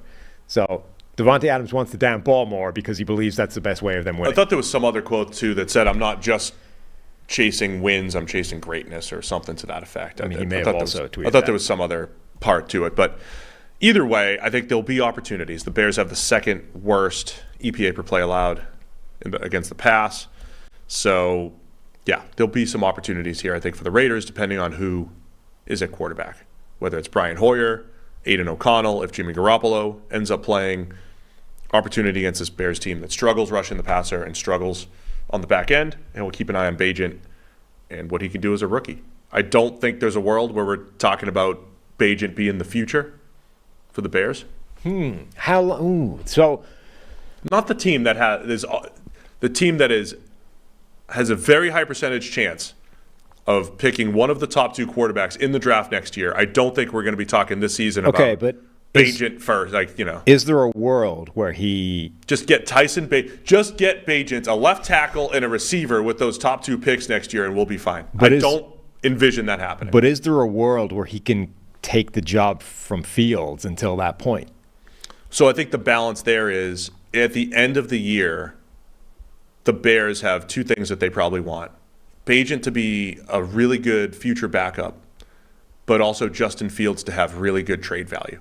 Unless Fields comes back and he takes that step forward that we've, theorized could exist, which is great runner, becomes an efficient passer, and at the end of the season, it's like, well, Fields is the guy we're going to build around. We legit are going to draft a left tackle and a receiver for him. Not a chance. I doubt that's going to happen, but you want Fields' trade value to be high because at the end of the year, Fields will have. So what maximizes his?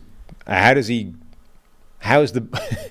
that happen? Fields plays well enough through the rest of the year. What if he plays the same level he's playing now? Then the value is only getting worse. He has some trade value if he plays at the same level. Right, but probably if he maintains the sort of average of his current level for the next remaining stretch of the season, that's reducing his value, right?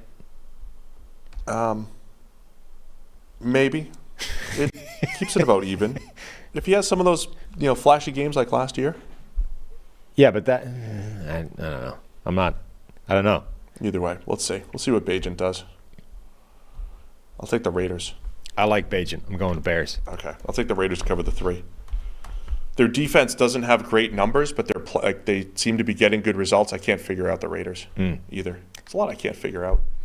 Cleveland Browns at the Indianapolis Colts. Browns favored by 2.5 in Indy. Remember, Gardner Minshew is the starter now for the Colts, and Anthony Richardson officially did have his season-ending shoulder surgery. Just to touch on that quickly, you heard statements from Jim Irsay, who they dealt with all the Andrew Luck injuries, the pesky shoulder and drama, and they wanted Luck to come back, and Luck went to Europe, and all sorts of stuff.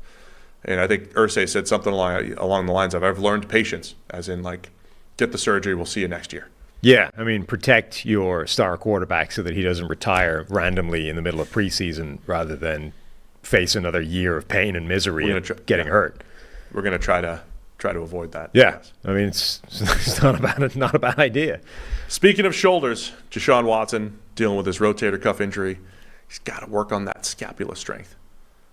So to improve your shoulder, it's all about thoracic mobility and scapula strength. Yeah? Yeah. So that's what you need to do. That's what Watson needs to do. You should call him up. A little sleeper stretch. Is that work. that weird thing that they do in all the warm-up preseason things where you see them looking like These waving? things? Yeah. No, it's not so much that. It's more of a static stretch here. Okay. That's probably more important for baseball players than football players. But every time you throw, your arm, jacks back into external rotation, and it creates an imbalance. So you want to balance that out with better internal rotation. So those are the types of things Watson should be working on right now for that rotator cuff. Okay. Is it time to just turn the keys over to PJ? That's what the people are asking. People are asking. I mean, on one hand, he's got the best winning percentage of all time for Cleveland Browns starting quarterbacks. Can't argue with that. Otto Graham? Nope. Not Otto. PJ. On the other hand, I know PFF grades aren't gospel, but he did have a 26 last week. Oh, was it that bad? At least passing-wise. It was that bad. Yeah. Wow. So, no, I would not turn it over to PJ. That's ass. PJ also had one of the best games of the NFL season last year out of nowhere. So you just never know when that's going to hit. You just never know what you're going to get with PJ. Yeah. So I wouldn't do that. We talked a little bit about the Browns defense yesterday. That did not go over well with Browns fans. Shocking. But they are playing on the whole, they're playing really well this year, the Browns defense. And they played well against the Niners. They're also playing 8% more man coverage than any other team in the league. Because they're blitzing the crap, or not blitzing, they're like dialing up pressure at an absurd design constantly and just letting those guys go play. They are I think the best way to sum them up is they are just it's like you saw it in week 1 against the Bengals, and there were other factors it felt back in week 1, but even every week since that point, it's just difficult throws, low percentage throws, and they're doing a good job of that. And Myles Garrett has been pretty much unblockable, and all of Myles Garrett's friends that they brought in are playing pretty well, and it's creating, right now, the best defense in the league. Reactions to that explain the grade thing make me wonder, are we just inarticulate chumps, or do people just not, are people unable to listen to words that come out of your mouth and actually relay back what was said? Probably both. Right, okay. It's probably both. No, I'd rather blame other people. I mean, there's stuff like I don't think Myles Garrett created pressure on the Brock Purdy interception. He was behind Purdy. Maybe Purdy short-armed it because he knew Myles Garrett was behind. Like, Myles Garrett was 10 yards behind the quarterback. That's not pressure. But and he was engaged with the tackle. That's not really pressure. You make a general point that there were plays where the Browns defense did not do anything, and yet a lack of execution by the 49ers offense leads to different results than performance, right? Which is effectively luck on a given play that you weren't punished for the gap that was there. And people come out of that and they're like, oh, you're saying the Browns are the luckiest defense of all time? No. I mean, those are not the same things. What are you listening to? Some people said that. And look, I just got criticized recently for responding to the people too much this year. I have been. I have been responding to stuff too much this year. Elon sucked you back in. Sucked back in. But a lot of the Browns fans' feedback was more on like the touchy-feely side. And I actually could agree with that. The touchy-feely side being Purdy got hit hard early in the game, and that threw him off. He was seeing ghosts. He was uncomfortable because of there's something to that. I agree. There's something to that might actually not show up in the grades, right? But you can't put a grade on. We're not going to put a grade on, well, Purdy, got hit in the third play, therefore, of course he's going to miss throws. Give all the positives to the Browns. There were still plays in there that he normally hits that he missed. And that was the point we were trying to make yesterday. So Yeah. Browns defense still very good. Yeah, and by the way, I mean, they could make absolute hay this week. Like, look what happened to Gardner Minshew last week. Now he's going up against a much better defense that just turned Brock Purdy into a pumpkin, albeit with the benefit of some of those quote-unquote lucky plays and, weather and stuff. Like, dude, this could be a bloodbath against Gardner Minshew. Steve is a man of the people. Oh, Tyler's in there. He's upset. Tyler's in there saying Sam and Steve with Brown slander. He doesn't like that. Look, if you're not in the booth, you don't get to comment in the chat. Sure he does. It's good for the algorithm. Keep chatting, Tyler. Could you spam the chat, please, Tyler, for the algorithm? Could you do it? Go Browns. Go Browns. Go Browns. Go Browns. Browns by 2.5. Yeah, Minshew has not been good as a starter. Another guy that's tough to figure out because... Except that first 6 weeks of his career. Yeah, except that first 6 weeks. He's on the Mac Jones arc. Yes, which is here to... Best thing you ever see is right out of the gate and then That makes no sense. So yeah, I think Minshew might struggle a little bit against this Browns defense, but again, I don't trust PJ Walker as the starter for the Browns. They don't necessarily have the same run game that they did, obviously, with Nick Chubb. I'll still take the Browns to cover here, though, because of their defense, because of what they have done from a pass rush standpoint and the fact that they're playing tight man coverage and making life difficult for QBs. Yeah, I mean, the point we were making is how good that defense is generally does not necessarily impact how it graded in a specific game, but it does impact what it's likely to do going forward. So it is one of the best defenses in the NFL, and going up against Gardner Minshew, who was just blindly throwing the ball to opposing players last week against a worse defense. Now, I doubt Minshew plays that badly simply because that was like an all-time low, but I mean, this is the kind of defense that can cause major problems for him. All right, let's get to the 4 o'clock games. Arizona Cardinals at the Seattle Seahawks. Seahawks favored by 7.5 here against the Cardinals. I mean, my narrative on Arizona is the same every week.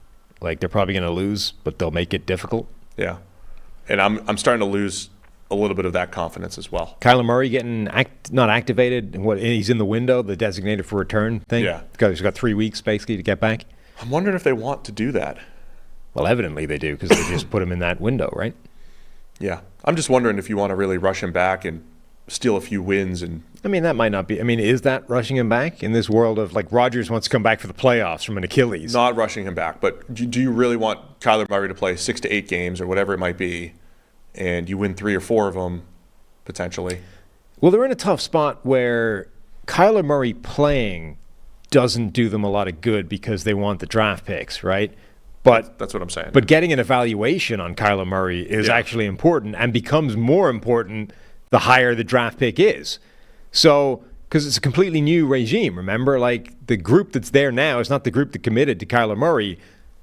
Ostensibly, they don't know what they have in this guy. New system. It's right. His first time outside of the air raid. Exactly. So they desperately need information on what Kyler Murray is as a quarterback. And remember, this is a guy that, like, who knows how much of this is real or not. But the homework clause in the contract, the Call of Duty stuff, like, there's at least information swirling about, is he actually the leader that you want as your franchise quarterback, yada, yada, yada, right? And it might be 100% fictional bullshit, but it's something they need to figure out themselves, right? Actually identify if he's the quarterback, because you might be putting yourself in a position where you have a draft pick for a Drake May or even a Caleb Williams if Drake May becomes the number 1 guy. Like, and you don't know right now whether or not that's a better option than Kyler Murray. Some people have Drake May, number 1. That's what I'm saying. Mike Renner. Mike Renner has it. Renner? Really? I'm not sure if I'm giving anything away from his podcast or whatever, but we ranked QBs yesterday on his show. And Renner has Drake May number 1. Drake May number 1. Not by a wide margin, slim margin. He's got a 1A and a 1B, but he's got Drake May number 1. I think we'll hear more of that, especially if Caleb Williams keeps dropping his eyes against pressure for the rest of the season. But right. Seattle, we always joke about Seattle kind of like playing down to their competition and, as a 7.5-point favorite. Not always great, but I like Seattle in this game. I think Arizona's going to – I think they're slowly morphing back into what we thought they were at the beginning of the season, which was, a bottom – Bad. They were supposed to be the worst team in the NFL. trying to say it nicely. No, you don't need to say it nicely. They were bad, theoretically, on paper. Seattle's receivers, there's just too much of an advantage there against this Cardinals secondary with DK Metcalf, Tyler Lockett. I still want to see Jackson Smith and Jigba get going and what they could figure out there. Devin Witherspoon looks like a Defensive Rookie of the Year candidate Really for does. Seattle. It's completely irrelevant since they changed, the regime. But which is the rock, paper, scissors way that this division works? Who does Arizona always cause problems for? Is it Seattle? That's what I'm wondering. I didn't know Arizona was in that mix. That changes I thought it was just, they have a good record against somebody. Like, it's literally every team in that division has a weirdly specific record against the other ones. The Cardinals, when they weren't even good, were taking an awesome Seattle team. Remember they had like the 6-6 game in overtime? Yeah. So even though everybody relevant to that is now not playing for them or coaching for them or general managing them, gonna play that. I'm going to go with Arizona to cover. I'll take Seattle.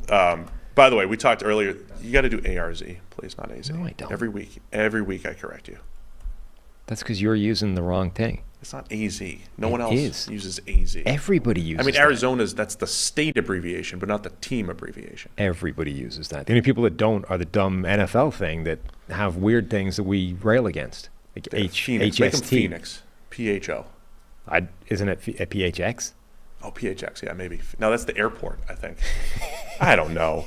By the way, really quick, Geno Smith is having a different type of season. Remember last year it felt top-heavy, a few 90s. This year it's like consistent in the 70s. Mm-hmm. But, again, those red zone turnover-worthy plays. Got to cut down on those, Geno. All right, Pittsburgh Steelers at the Los Angeles Rams. Rams favored by 3 against the Steelers. A little 405. A little fun little matchup here at 405. The Steelers. Let me read Matthew Stafford's stats because I was shocked at this. He's leading the league in big-time throws. Yeah, this makes no sense whatsoever. What are Stafford's By 4, by the way. He's 4 clear of anybody else. Tua, Jalen Hurts, Josh Allen is 2 behind that. But Stafford has 4 more big-time throws than anybody else in the NFL. This is insane. So he's got an 84.5 PFF grade. That is 6th in the league, Stafford. Mm-hmm. But he has a passer rating of 83.5, which ranks probably 18th or 20th or whatever it might be. Let's see. 23rd in passer rating. Yikes. Only 6 touchdowns. Threw a beautiful pass to Puka the other day, remember? Mm-hmm. Puka dropped it, so that didn't count as a touchdown because he dropped it. Only 6 touchdowns and 5 picks for Stafford. And as you mentioned, 18 big-time throws to lead the league, 7.6% big-time throw percentage. Also highest in the league. Which is probably, almost 1 percentage higher than anyone else in the league. Stafford's balling out. But it's just all he's had is Puka for most of the year and now Puka and Kupp, and it's not showing up in the stats. I honestly didn't realize his stats were that bad relative to the rest of the league. Yeah, I just assumed that he had a bunch of touchdowns. It turns out he doesn't. Yeah. Crazy. So what else you got on this game? 2nd in the league for a big-time throw rate, by the way, being Tua, as opposed to his, every throw is 2 yards, Stephen A. Smith. You saying Tua is 2nd in something? Yeah. Get ready. They're coming after you. Tua Non's going to jump on that. I tried to brave the waters the other day, and I just typed in Tua Tagovailoa. Discuss.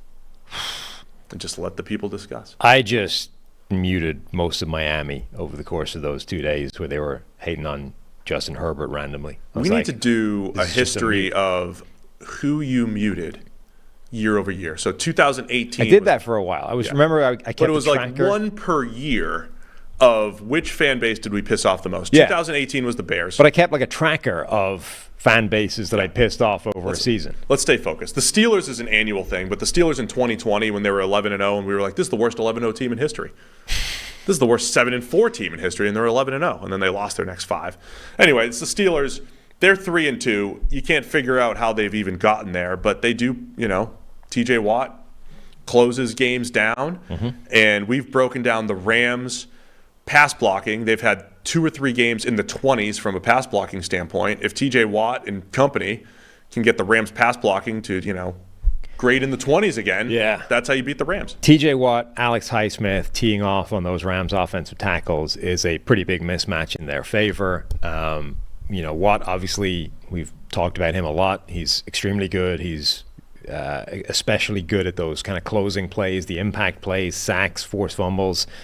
He said, I think, recently that he would rather have like one sack than, I forget what the number was, but like a ton of pressures. He's like, I'd rather have the one sack.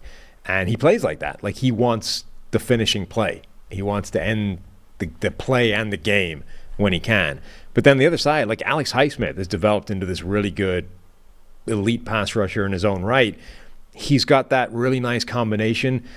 Like, he's not Dwight Freeney, right? But he has the same combination of, remember, Freeney would be really good around the edge for speed with that kind of ghost move. And then just when you're starting to overset to deal with that, he would hit you with that inside spin that was unstoppable. His spin was so good. I mean, Freeney's, of course, but Highsmith has had a good spin since college. And that's what I'm saying. Highsmith is now, that's his two moves, right? He's got this really nice ghost move for speed around the edge. And then as soon as you start thinking about that and oversetting for it, he's going to hit you with that spin, which is one of the best spins in the NFL. And that's his two, combination counter. And he's only got 4 fewer pressures than TJ Watt on the season with 19 fewer pass rushes, even if he's only got the 2 sacks. And both those sacks, by the way, have been strip sack, forced fumbles. Yeah. Like, he's got that TJ Watt end of it. He hit it right to TJ Watt. Right. The TJ Watt end of it of, if he's going to make a play, it's going to be a big one. So those two going up against that Rams offensive line should be potentially game-changing. The whole sack versus pressure thing it's a whole different conversation or whatever, but there's a difference between what you, like, the result and then doing, like, how you get to the result. Yeah, we don't have time for that now. We don't even do it. You're right. Thank you for cutting that off. Mm-hmm. Kenny Pickett has a similar stat line as Matthew Stafford. It's not as good, but he's only got 4 big-time throws. But he's clutch, right? He's clutch. Yeah. Oh, man. Pickett's not playing that great. The Matt Canada question. I think Pittsburgh just needs all their playmakers to step up, right? They need Darnell Washington to step up. They need people to step up from a playmaking standpoint. The problem with their offense is it actually requires the players within it to overcome the scheme. Like, the scheme isn't going to get it done. In fact, the scheme is kind of dragging you down. Now you need a playmaker to just go nuts and make an independent play outside of whatever is happening and just take over. And that's a really difficult thing to ask on a weekly basis in the NFL. Deontay Johnson was a full participant in practice. He's been on injured reserve. He's been good. He's a good player at receiver for the Steelers. He's a good possession type receiver, 10 yards per catch type of guy. Couldn't find the end zone last year at a historic rate, but it looks like he might be back. And that adds, again, it just solidifies roles a little bit more. He can be your possession guy. George Pickens, you still have to. Last time we saw the Steelers, they were chucking it down the field to him, and he was making plays for the first time all year. So the potential's there, but the Steelers haven't put together a full game offensively. They've had spurts offensively. They need to figure it out, though. Mm-hmm. One of the best rookies this year has been Byron Young for the Rams. I think he's just such a perfect match with Aaron Donald. He's got that. Remember when Dante Fowler had a huge year because he's the perfect player to sort of get all those cleanup pressures from Aaron Donald. Donald is back to basically being Aaron Donald, a 90-plus pass rushing grade, 30 pressures this season. Byron Young is 25. And a lot of those are like cleanup plays where he's got that. So fast. So twitchy, explosive through the roof, can close on a quarterback if he's got space. And he's got a high motor as well. Like, he wants it. So he's going to chase those plays where Donald creates havoc. And the two of them in combo, I think, are a really nice connection. Oh, man, I'm torn on this one here. Rams by 3. I'm going to go Pittsburgh because that edge rushing duo just feels like good enough to completely wreck the Rams offense. Yeah. I'm going to take LA because now that I've discovered Matthew Stafford's stats, there's no way they could stay that bad. Okay. And they're not going to cover Cup and Puka. Coop and Puka. I'm not going to say it again. Yeah. Yeah. Cup and Puka Nacua. Gotcha. How's that? Yeah. Green Bay Packers at the Denver Broncos. 1997 Super Bowl. We got Favre versus Elway. Elway copter. If only it was. It's Jordan Love and old man Russell Wilson. Packers favored by 1 here.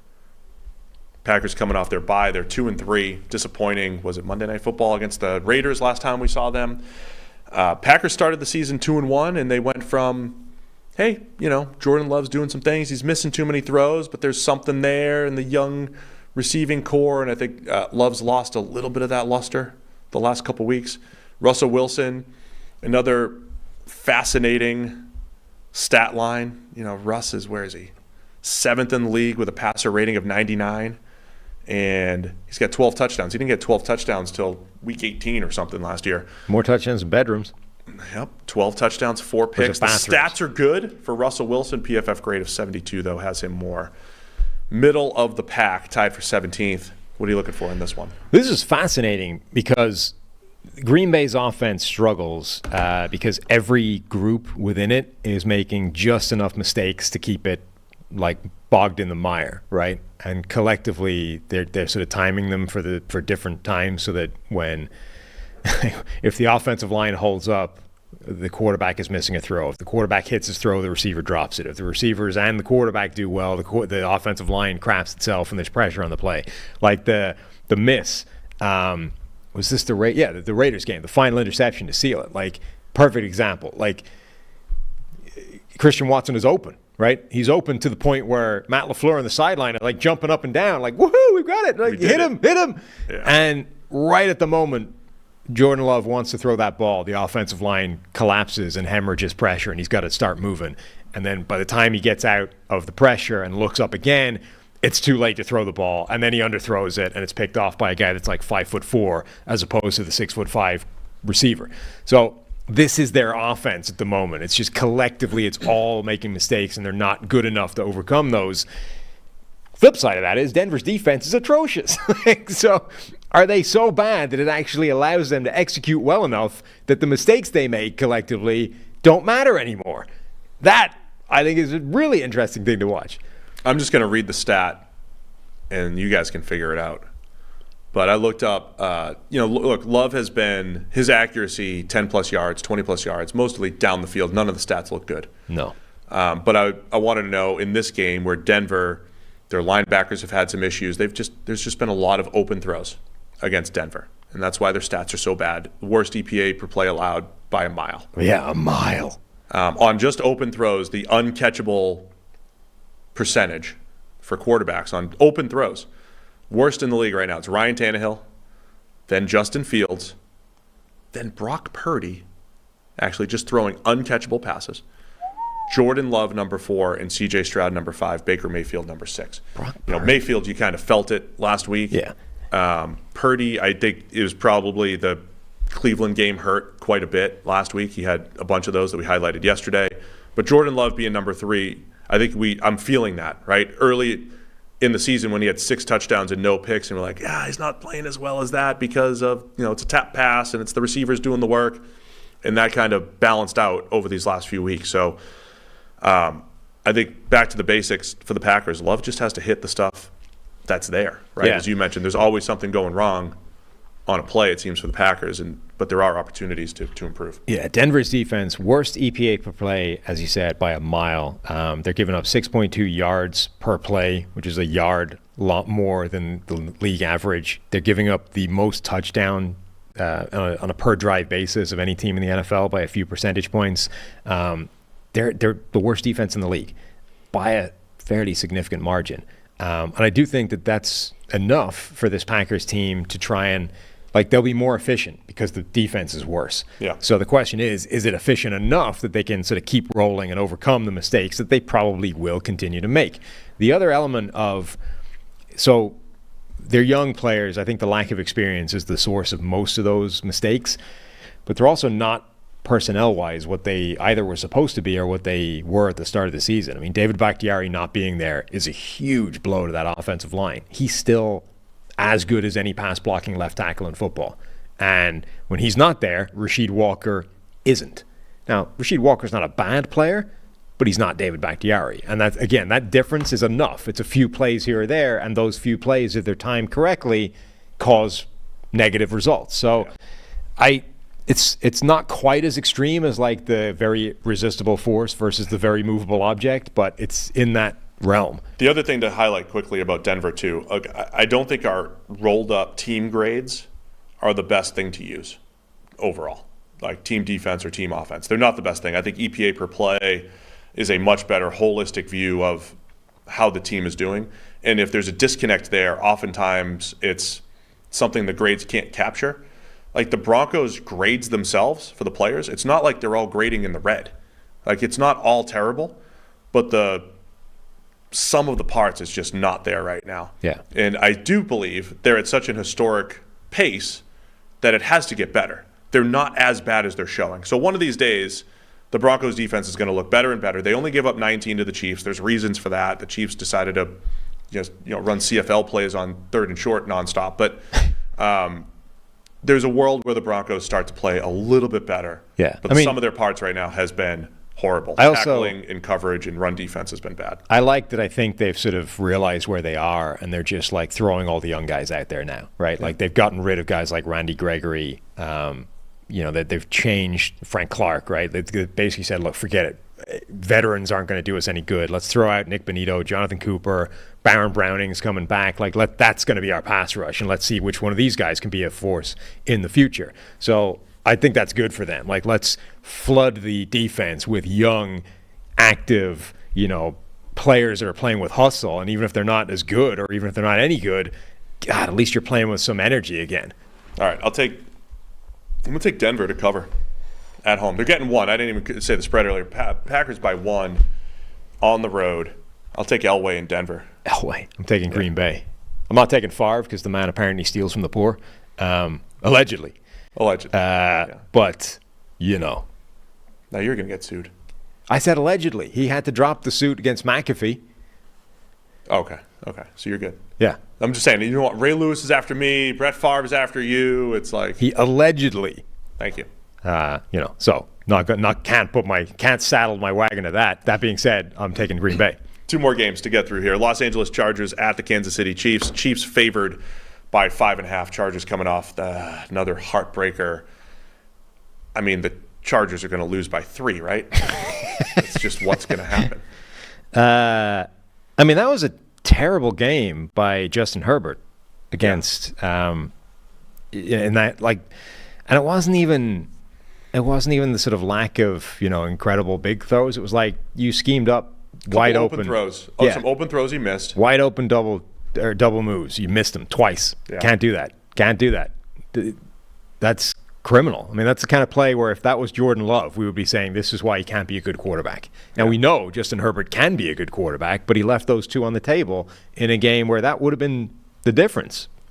Everybody's going to miss. When the Jags beat the Chargers in that big comeback, Herbert airmailed an open touchdown, and it would have put him up by like 30. Right. And it wasn't the reason why the Chargers lost, but it's like, all right, those are the types of things you have to hit. And you certainly, whatever about everyone misses a throw, right? Like Jimmy Garoppolo missed the one in the Super Bowl. Now, you can argue that missing them at the key moment is actually the difference between, Jimmy Garoppolo and Patrick Mahomes or whatever. But the point is, everyone misses those throws. You can't miss 2 of them. Like, you got to at least be 50-50 on those in a game. If you manage to dial up 2 coverage bust, wide open double move plays down the field, you can't go 0 for 2. You just cannot. And he did. So I kind of assume that you're not going to get that version of Justin Herbert 2 weeks in a row. The funny thing about the game flow on Monday night, both teams were 7-7, right? Early in the first quarter, it's like, all right, this is going to be a shootout. Yeah. We got Kellen Moore's best, and we got Dak and the Cowboys. It's going to be awesome. And then it just scoring slowed down. On script, it looked great for the Chargers. I just think the more you see this offense with Mike Williams hurt now, and Quentin Johnston, the rookie, you didn't love Johnston as a prospect. He's big, fast. It feels like he's kind of like when DK Metcalf came in. Is he a slants and goes? Stick with that. But even then, the ball skills aren't great. But you might sneak a few big plays in there. You're just not getting anything. It just feels very fragile, and it's just Keenan Allen. And Keenan Allen, I think, is a fantastic football player. And he can be a big play threat. Like, he would have been a big play threat because he ran a good double move and it was overthrown. But he's still he's your uber, possession guy. He's your high volume possession guy. And it just feels fragile. Austin Eckler running the ball pretty well, but there's just a disconnect in this offense right now for the Chargers. No, there is. Like that, it's not where it needs to be. I'm most disappointed in the Quentin Johnson thing because I don't feel that they're setting him up to succeed particularly. Like I think it's difficult to create an offense where every receiver is flawed and you need to put each one of them like in a specific role so that they can be good, right? But I think you can do that with one guy, and they only need to do it with one guy. The other ones I think can play their role fine. Just let Quentin Johnson do what he's good at. And they're not really. They're plugging him in and expecting him to be Mike Williams, basically. And that's not going to work. So I think I'm kind of disappointed that they haven't bent things more to fit what he does well. And now you're going up against a Chiefs defense. They're number 3 EPA per play allowed against the pass. And it looks like the best defense Patrick Mahomes has had by far. Or at least they're playing like that. Charles Omenihu should be coming back too, right? To add a little depth on the defensive line coming off of his suspension. Chiefs are looking really good on the defensive side of the ball. Offense certainly has their questions. I was looking it up today. Patrick Mahomes, just using pass. I know passer rating is not the best stat, but just painting a picture here. Passer rating of 118 against man. Don't shake your head at me. You asshole. Only because, it doesn't matter about sacks. We're talking about the passes here. 118 against man. Only an 83 passer rating against zone. And that's what the Chargers are going to play.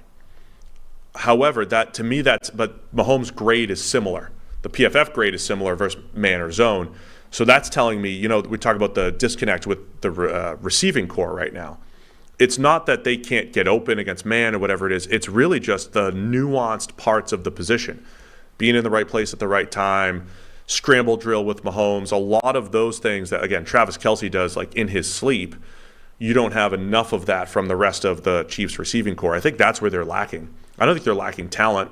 Your guy Sky Moore, Rashee Rice, they've got talent there. They just traded for Mecole Hardman. I think it's really just the being on the same page with Mahomes. And I don't know, that might actually be encouraging for the Chiefs that, more Rashee Rice as the year goes on. Maybe they make another move. There's still opportunities to grow for this passing attack. So, quietly, the Chargers' run defense has actually gotten fixed this year. Like the thing that had been crippling them for the last couple of seasons, where they'd been the worst run defense in the NFL. It's actually above average this year in terms of just yards per attempt. At the expense of their passing attack. That's the thing. Whilst that's happened, Joey Bosa has stopped playing good football. And Khalil Mack kind of only showed up against the Raiders that one time. Like, they don't have the pass rush, and they don't have anybody playing particularly well in coverage. The player, number 3, whose name must not be mentioned thus or for fear of jinxing him with injuries. Number 3 on the Chargers is disappointing this year. Yeah. He's having his worst season of any career since ever, of his entire life. Yeah. He certainly didn't play this bad in high school or at Florida State. No. Or early in his NFL career. So you've got a couple of players performing well over the season, but generally not many, and certainly not when it comes to stopping the pass. So, like, they've kind of fixed – I don't think they're doing it like – it's not a consequence of that. Like, I don't think they've decided, hey, we need to shut down the run at the expense of everything else. Forget playing the pass. Just focus on the run game. I don't think that's what they've done, like a conscious thing. But I think, weirdly – they fixed the area that was problematic, and now the other area has fallen to pieces. The Chiefs did not, again, the Broncos, we mentioned, have by far the worst EPA per play allowed. It wasn't like the Chiefs tore them apart, as we guessed. They were very weird in third and fourth down on short yardage and everything. So there's a lot of times the Chiefs trick plays just didn't work. But they should have some opportunities, I think, against this Chargers defense. Anytime the player goes up against Travis Kelce, I think that's always a great matchup. Only if it's actually a matchup, put them on him. If it is, and I think the Chargers should play that game, because honestly, Kelce has an 83 grade. Everyone else, Rashee Rice has an 81. Everyone else is 50s and 60s for the Chiefs pass catchers. There is a world where if you could somehow slow down Kelce, right, or take him out of the game, and make Mahomes rely on all the other young guys or guys where they're just not on the same page as much, there is a world where maybe you could slow them down. But I think sort of the last Kansas City game, remember when it was like, how can you not stop Kelce at this point? He is the offense. In a weird way, I think you still making Kansas City play like that is still the best thing that you can do as a defense. It's like, yes, they will pick up 6 yards every play if they just play Mahomes to Kelsey, option routes, let him go wherever the space is. They will do that, but that's probably still better than like putting 3 guys on Kelsey and then somebody else is wide open one-on-one for a 50-yard gain. Yeah. Now, the person that's wide open might be Sky Moore or some other receiver that you don't have a ton of confidence in actually making the play. But I think it's still it seems dumb when you're getting killed by 1,000 paper cuts. But I still think the 1,000 paper cuts is the correct approach against this Kansas City offense. So I don't know that you will see teams going out of their way to stop that connection working.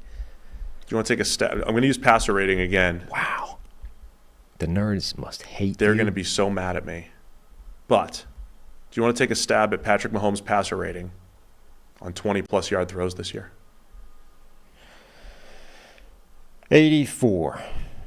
41.8. Yikes. And the guy that he's hit the most, he's got 3 picks. No touchdowns, 3 picks. 8 for 23. And the guy who's hit the most is Justin Watson, who just got hurt. And Watson's been this, he's not a great every down receiver. He's got some good speed. He gets behind the defense. Hasn't hit Marquez Valdez-Scantling with a ton of deep passes like he did last year. So just something to keep an eye on. Do you start to, make him, like Mahomes still has those in him, but is it actually reversing course now where it used to be, play too high, be afraid of the deep ball, and it's actually like, you know what, make him do that. Because when he's thrown, I think I would. When he's thrown the ball deep this year, there's some underthrows. He's not seeing safeties all the time. He's had 2 interceptions negated where he's just thrown it up to safeties. No, that's what I'm saying. I might challenge these Chiefs receivers. The problem with playing man, though, is Mahomes is a scrambler. Top rushing grade in the NFL, and he's got that feel, and he knows how to get just enough. Yeah, and he understands, DB leverage. He understands back shoulder throws. Like he understands where to put the ball so that your man coverage gets negated. That's what I'm saying. I still think the best thing to do is what teams are doing to them at the moment. It's just that you look kind of silly when you're getting beaten by this like rabbit punch over and over again. But that's still better than the bomb that they're going to hit if you try and take that away. All right, Chargers getting 5.5 here against the Chiefs. Chiefs favored by 5.5. That's the other way of saying it. Yeah. Even despite the Monday night disappointment for the Chargers, I think this is their year to at least beat the Chiefs once. So I think they'll keep it within the 5.5, maybe even pull off the upset because Kansas City's offense has shown some weakness this year compared to last year where they were pretty much start to finish legit. Yeah, so it's not been particularly good. Take the Chargers to cover this. No, I'm taking Kansas City. And Niners and Vikings. Monday Night Football. Niners favored by 7 at Minnesota. Kirk Cousins and Kyle Shanahan. Primetime Cousins. A 7-point underdog. Just ready to tear it up. What do you think? I mean, Kirk against the guy that wanted to trade for him. Yeah. He didn't want, what's his face? Jimmy G? Trey Lance. Oh, he didn't want Trey Lance. He really wanted Kirk Cousins. I still don't know how much that's true. I don't know. There's a lot of rumors coming out of there. Yeah. Brock Purdy coming off his worst game as a pro, as we know. This is one of the. It will not rain in the dome, though. It won't. Won't be a weather issue. Almost certainly. This is one of the biggest underdog lines that Minnesota has had in years being at home. They're very rarely this heavy an underdog, and certainly not at home. But the 49ers are a way better team. Now, the Vikings, I don't think are as bad a team as their record has shown. On the other hand, the majority of that was with Justin Jefferson in the lineup. They're different when they don't have him there. So, that's going to affect my pick. It is hard to see how this Vikings team can in any way keep pace with a 49ers team that should have success. Now, countering that, you have the Vikings defense that, although it's not good, is at least psychotically aggressive and will pitch everything at you to try and cause you to make some mistakes. Now, if they can, the advantage of that type of defense is its high variance, right? And sometimes that's going to go your way, and sometimes it's very not. I don't know which way this way will go, but generally you look at the personnel and you're like, this is San Francisco's easily. We saw Brock Purdy against the other psychotically aggressive defense back in week 3, whatever it was. week 2, week 3 against the Giants. That was how you phrased it? Yeah. Psychotically aggressive. Mm-hmm. And Purdy, statistically, tore up the Giants. Right. Now, a couple of those were screens on 3rd and long, whatever it might be. But the Niners as a whole, with Purdy at the helm, handled the blitz pretty well. And Purdy did a really nice job in that game, just getting the ball out quick, having answers. That's what we're probably going to see here against every single week. How does the team facing the Vikings handle the blitz? The 49ers seem pretty well equipped to do it. Right. Now, Cleveland is very aggressive as well, albeit in a different way. And obviously that didn't go well for San Francisco last week. Now, all the extra variables that we talked about, but I don't think you can just use the Giants game as evidence that they will carve them up. The other element, by the way, is Christian McCaffrey was hurt last week, oblique injury. We don't know if he's going to play or not. It's still up in the air.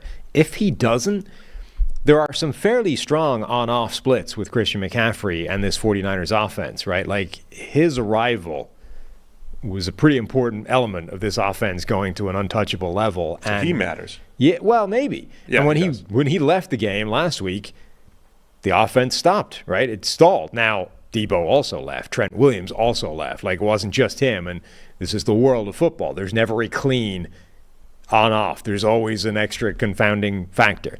But if Christian McCaffrey doesn't play this week, I do think that changes their offense, particularly if Debo is also not in the lineup, and now you're down to, quote-unquote, only, Brandon Ayuk, George Kittle, Kyle Juszczyk, and other weapons. But this is as depleted an offense as you're likely to see from San Francisco's point of view for the Vikings. It is. I don't know how to read the report necessarily because they said it shouldn't be long-term for any of those big names, Christian McCaffrey, Trent Williams, or even Debo Samuel. But it could be enough for this game, right? Yes. McCaffrey could be available per Schefter for Monday Night Football. Trent Williams day-to-day with the high ankle, or avoided a high ankle sprain. He's day-to-day. Right. So, yeah, there's definitely something to keep an eye on there for San My Francisco. read on it would be Trent Williams plays, Debo doesn't, and McCaffrey is a coin toss. I think McCaffrey will play. I don't know. I mean, if they're down, my point being, though. if they're down McCaffrey and Debo, that's a pretty big, that's as good a break as you're going to get against this offense. And as great as Brandon Ayuk has been, that's been as part of this whole, right? They're going to need more from – they haven't had a massive George Kittle game this year. Right. And so it's more Kittle and Brandon Ayuk, I think, regardless of who's out there because of the McCaffrey injury. The other hurdle, too, when Brock Purdy hit the ground running last year and was awesome, the hurdle I wanted to see him jump was – what happens when the game flow's not great, you're not crushing a team, and you got to make a little fourth quarter comeback or whatever it might be? And he kind of passed those tests once or twice last year. Even last week, I don't think Purdy did a lot in the comeback attempt. It was really Ayuk running through the defense, but Purdy, they made a comeback, got a field goal, game-winning field goal attempt. How does Brock Purdy bounce back from the worst game of his career? There's still those hurdles, right? This early in his career, how do you handle failure? How do you handle a loss? How do you bounce back? How do you, after things did not go well for them last week? So those are questions I think we'll get some answers to on Monday Night Football. I think if Justin Jefferson's playing, though, to your point, Minnesota getting 7, they're the team that they're going to hang tough. They might not win, but they're going to keep it close.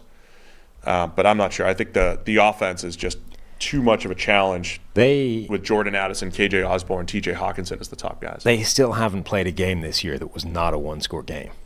So for the 49ers to cover this has to not be a one-score game, and that has yet to happen for Minnesota this year. Primetime Cousins. There's a lot against each other here. Primetime Cousins. Remember, I've switched back and forth. I started Minnesota, then I went to San Francisco. I see you're in Minnesota. I was going to go the 49ers, and then I was like, no, the Vikings don't play games that aren't I'm going one Minnesota. Score. You're right. Minnesota is absolutely going to keep it within 7. Somehow. It will make no sense, but they will keep it to within a score. It will be a one-score game somehow in this matchup. Oh, it's like Minnesota is just hilarious because they're 2-4. They're 2-4 in one-score games after being 11-0 last year, and all the other, your Football Outsiders, DVOAs, and all that stuff. It's like they're the same team in the advanced metrics. Then they're better, if anything, this year. It's the fumble. It's all the turnover luck, and everything's the other way. But it's also one of those things where it's like, well, last year they knew how to win because they had their veteran. Like, they had Eric Kendricks. Knew how to win. Like that, but that's like what the story probably is somewhere. Right? Well, they have all these young guys who don't know how to win. But they might be a better team this year than last year. I mean, I think, At least comparable. they may have been in certain areas. The Justin Jefferson thing is huge. Like, not having him completely changes everything. Absolutely. I mean, with him in the lineup, it might be a comparable team to last year. I agree. Without him there, it's very, very different. All right, I'll take Minnesota to cover the 7. You're right. Same. It makes no sense. Maybe I've soured on the Niners after one game. Knowing the weather, I'm a weather guy. They should be better in the dome. A lot working against each other here. Yeah, I mean, look, it makes no sense, but the Vikings will find a way to keep it close. Now, the fact that the 49ers, half the offense is injured, I think is a factor as well. I think that might help them. All right, man, that's it. That's all the games, I believe. Nice. Good work. Now, next week, no teams have byes. What? We got more work to do. There's 2 random weeks. Why? It's like week 7 and week 12 or something. There's just no byes. You usually have a bunch of byes, and then you have no byes the last 2 or 3 weeks or whatever. But there's next week we have to work hard. I thought we had a break. Why? We have to work harder next week. There's more byes. Why? There's no byes. I don't know. Ask the AWS algorithm. That's what's running the schedule these days? Do you watch any of the commercials? No. We ran the schedule a billion times through. Yeah, but I also AWS. know that a lot of those claims are not the truth. I understand where some of the information comes from, and yet is branded in another way. As former participants Yeah, in AWS commercials, that's what I'm saying. Yeah. we were a part of the AWS primetime commercial on Sunday Night So Football. I'm saying there are things that take place in certain commercials that are not necessarily the whole written truth. We spent 2 days filming that commercial that showed for 30 seconds on Sunday Night Football. It was a great ad. Yeah. They're like, stand here and write on a whiteboard. Yeah. We'll film it. No, stand here and write on the window. We wrote on the window. That's right. Solly was going. Solly Dub, writing on the window. Right on Drawing the window. plays up on the window. No, that's how we act in the office all the time. We always draw plays on the window here at PFF. Always. There's a giant whiteboard right there, and yet I'm drawing on the windows. That's how we do it.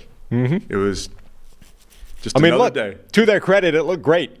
But it did, you would ask why that's happening. Just another day at the office at PFF. All right.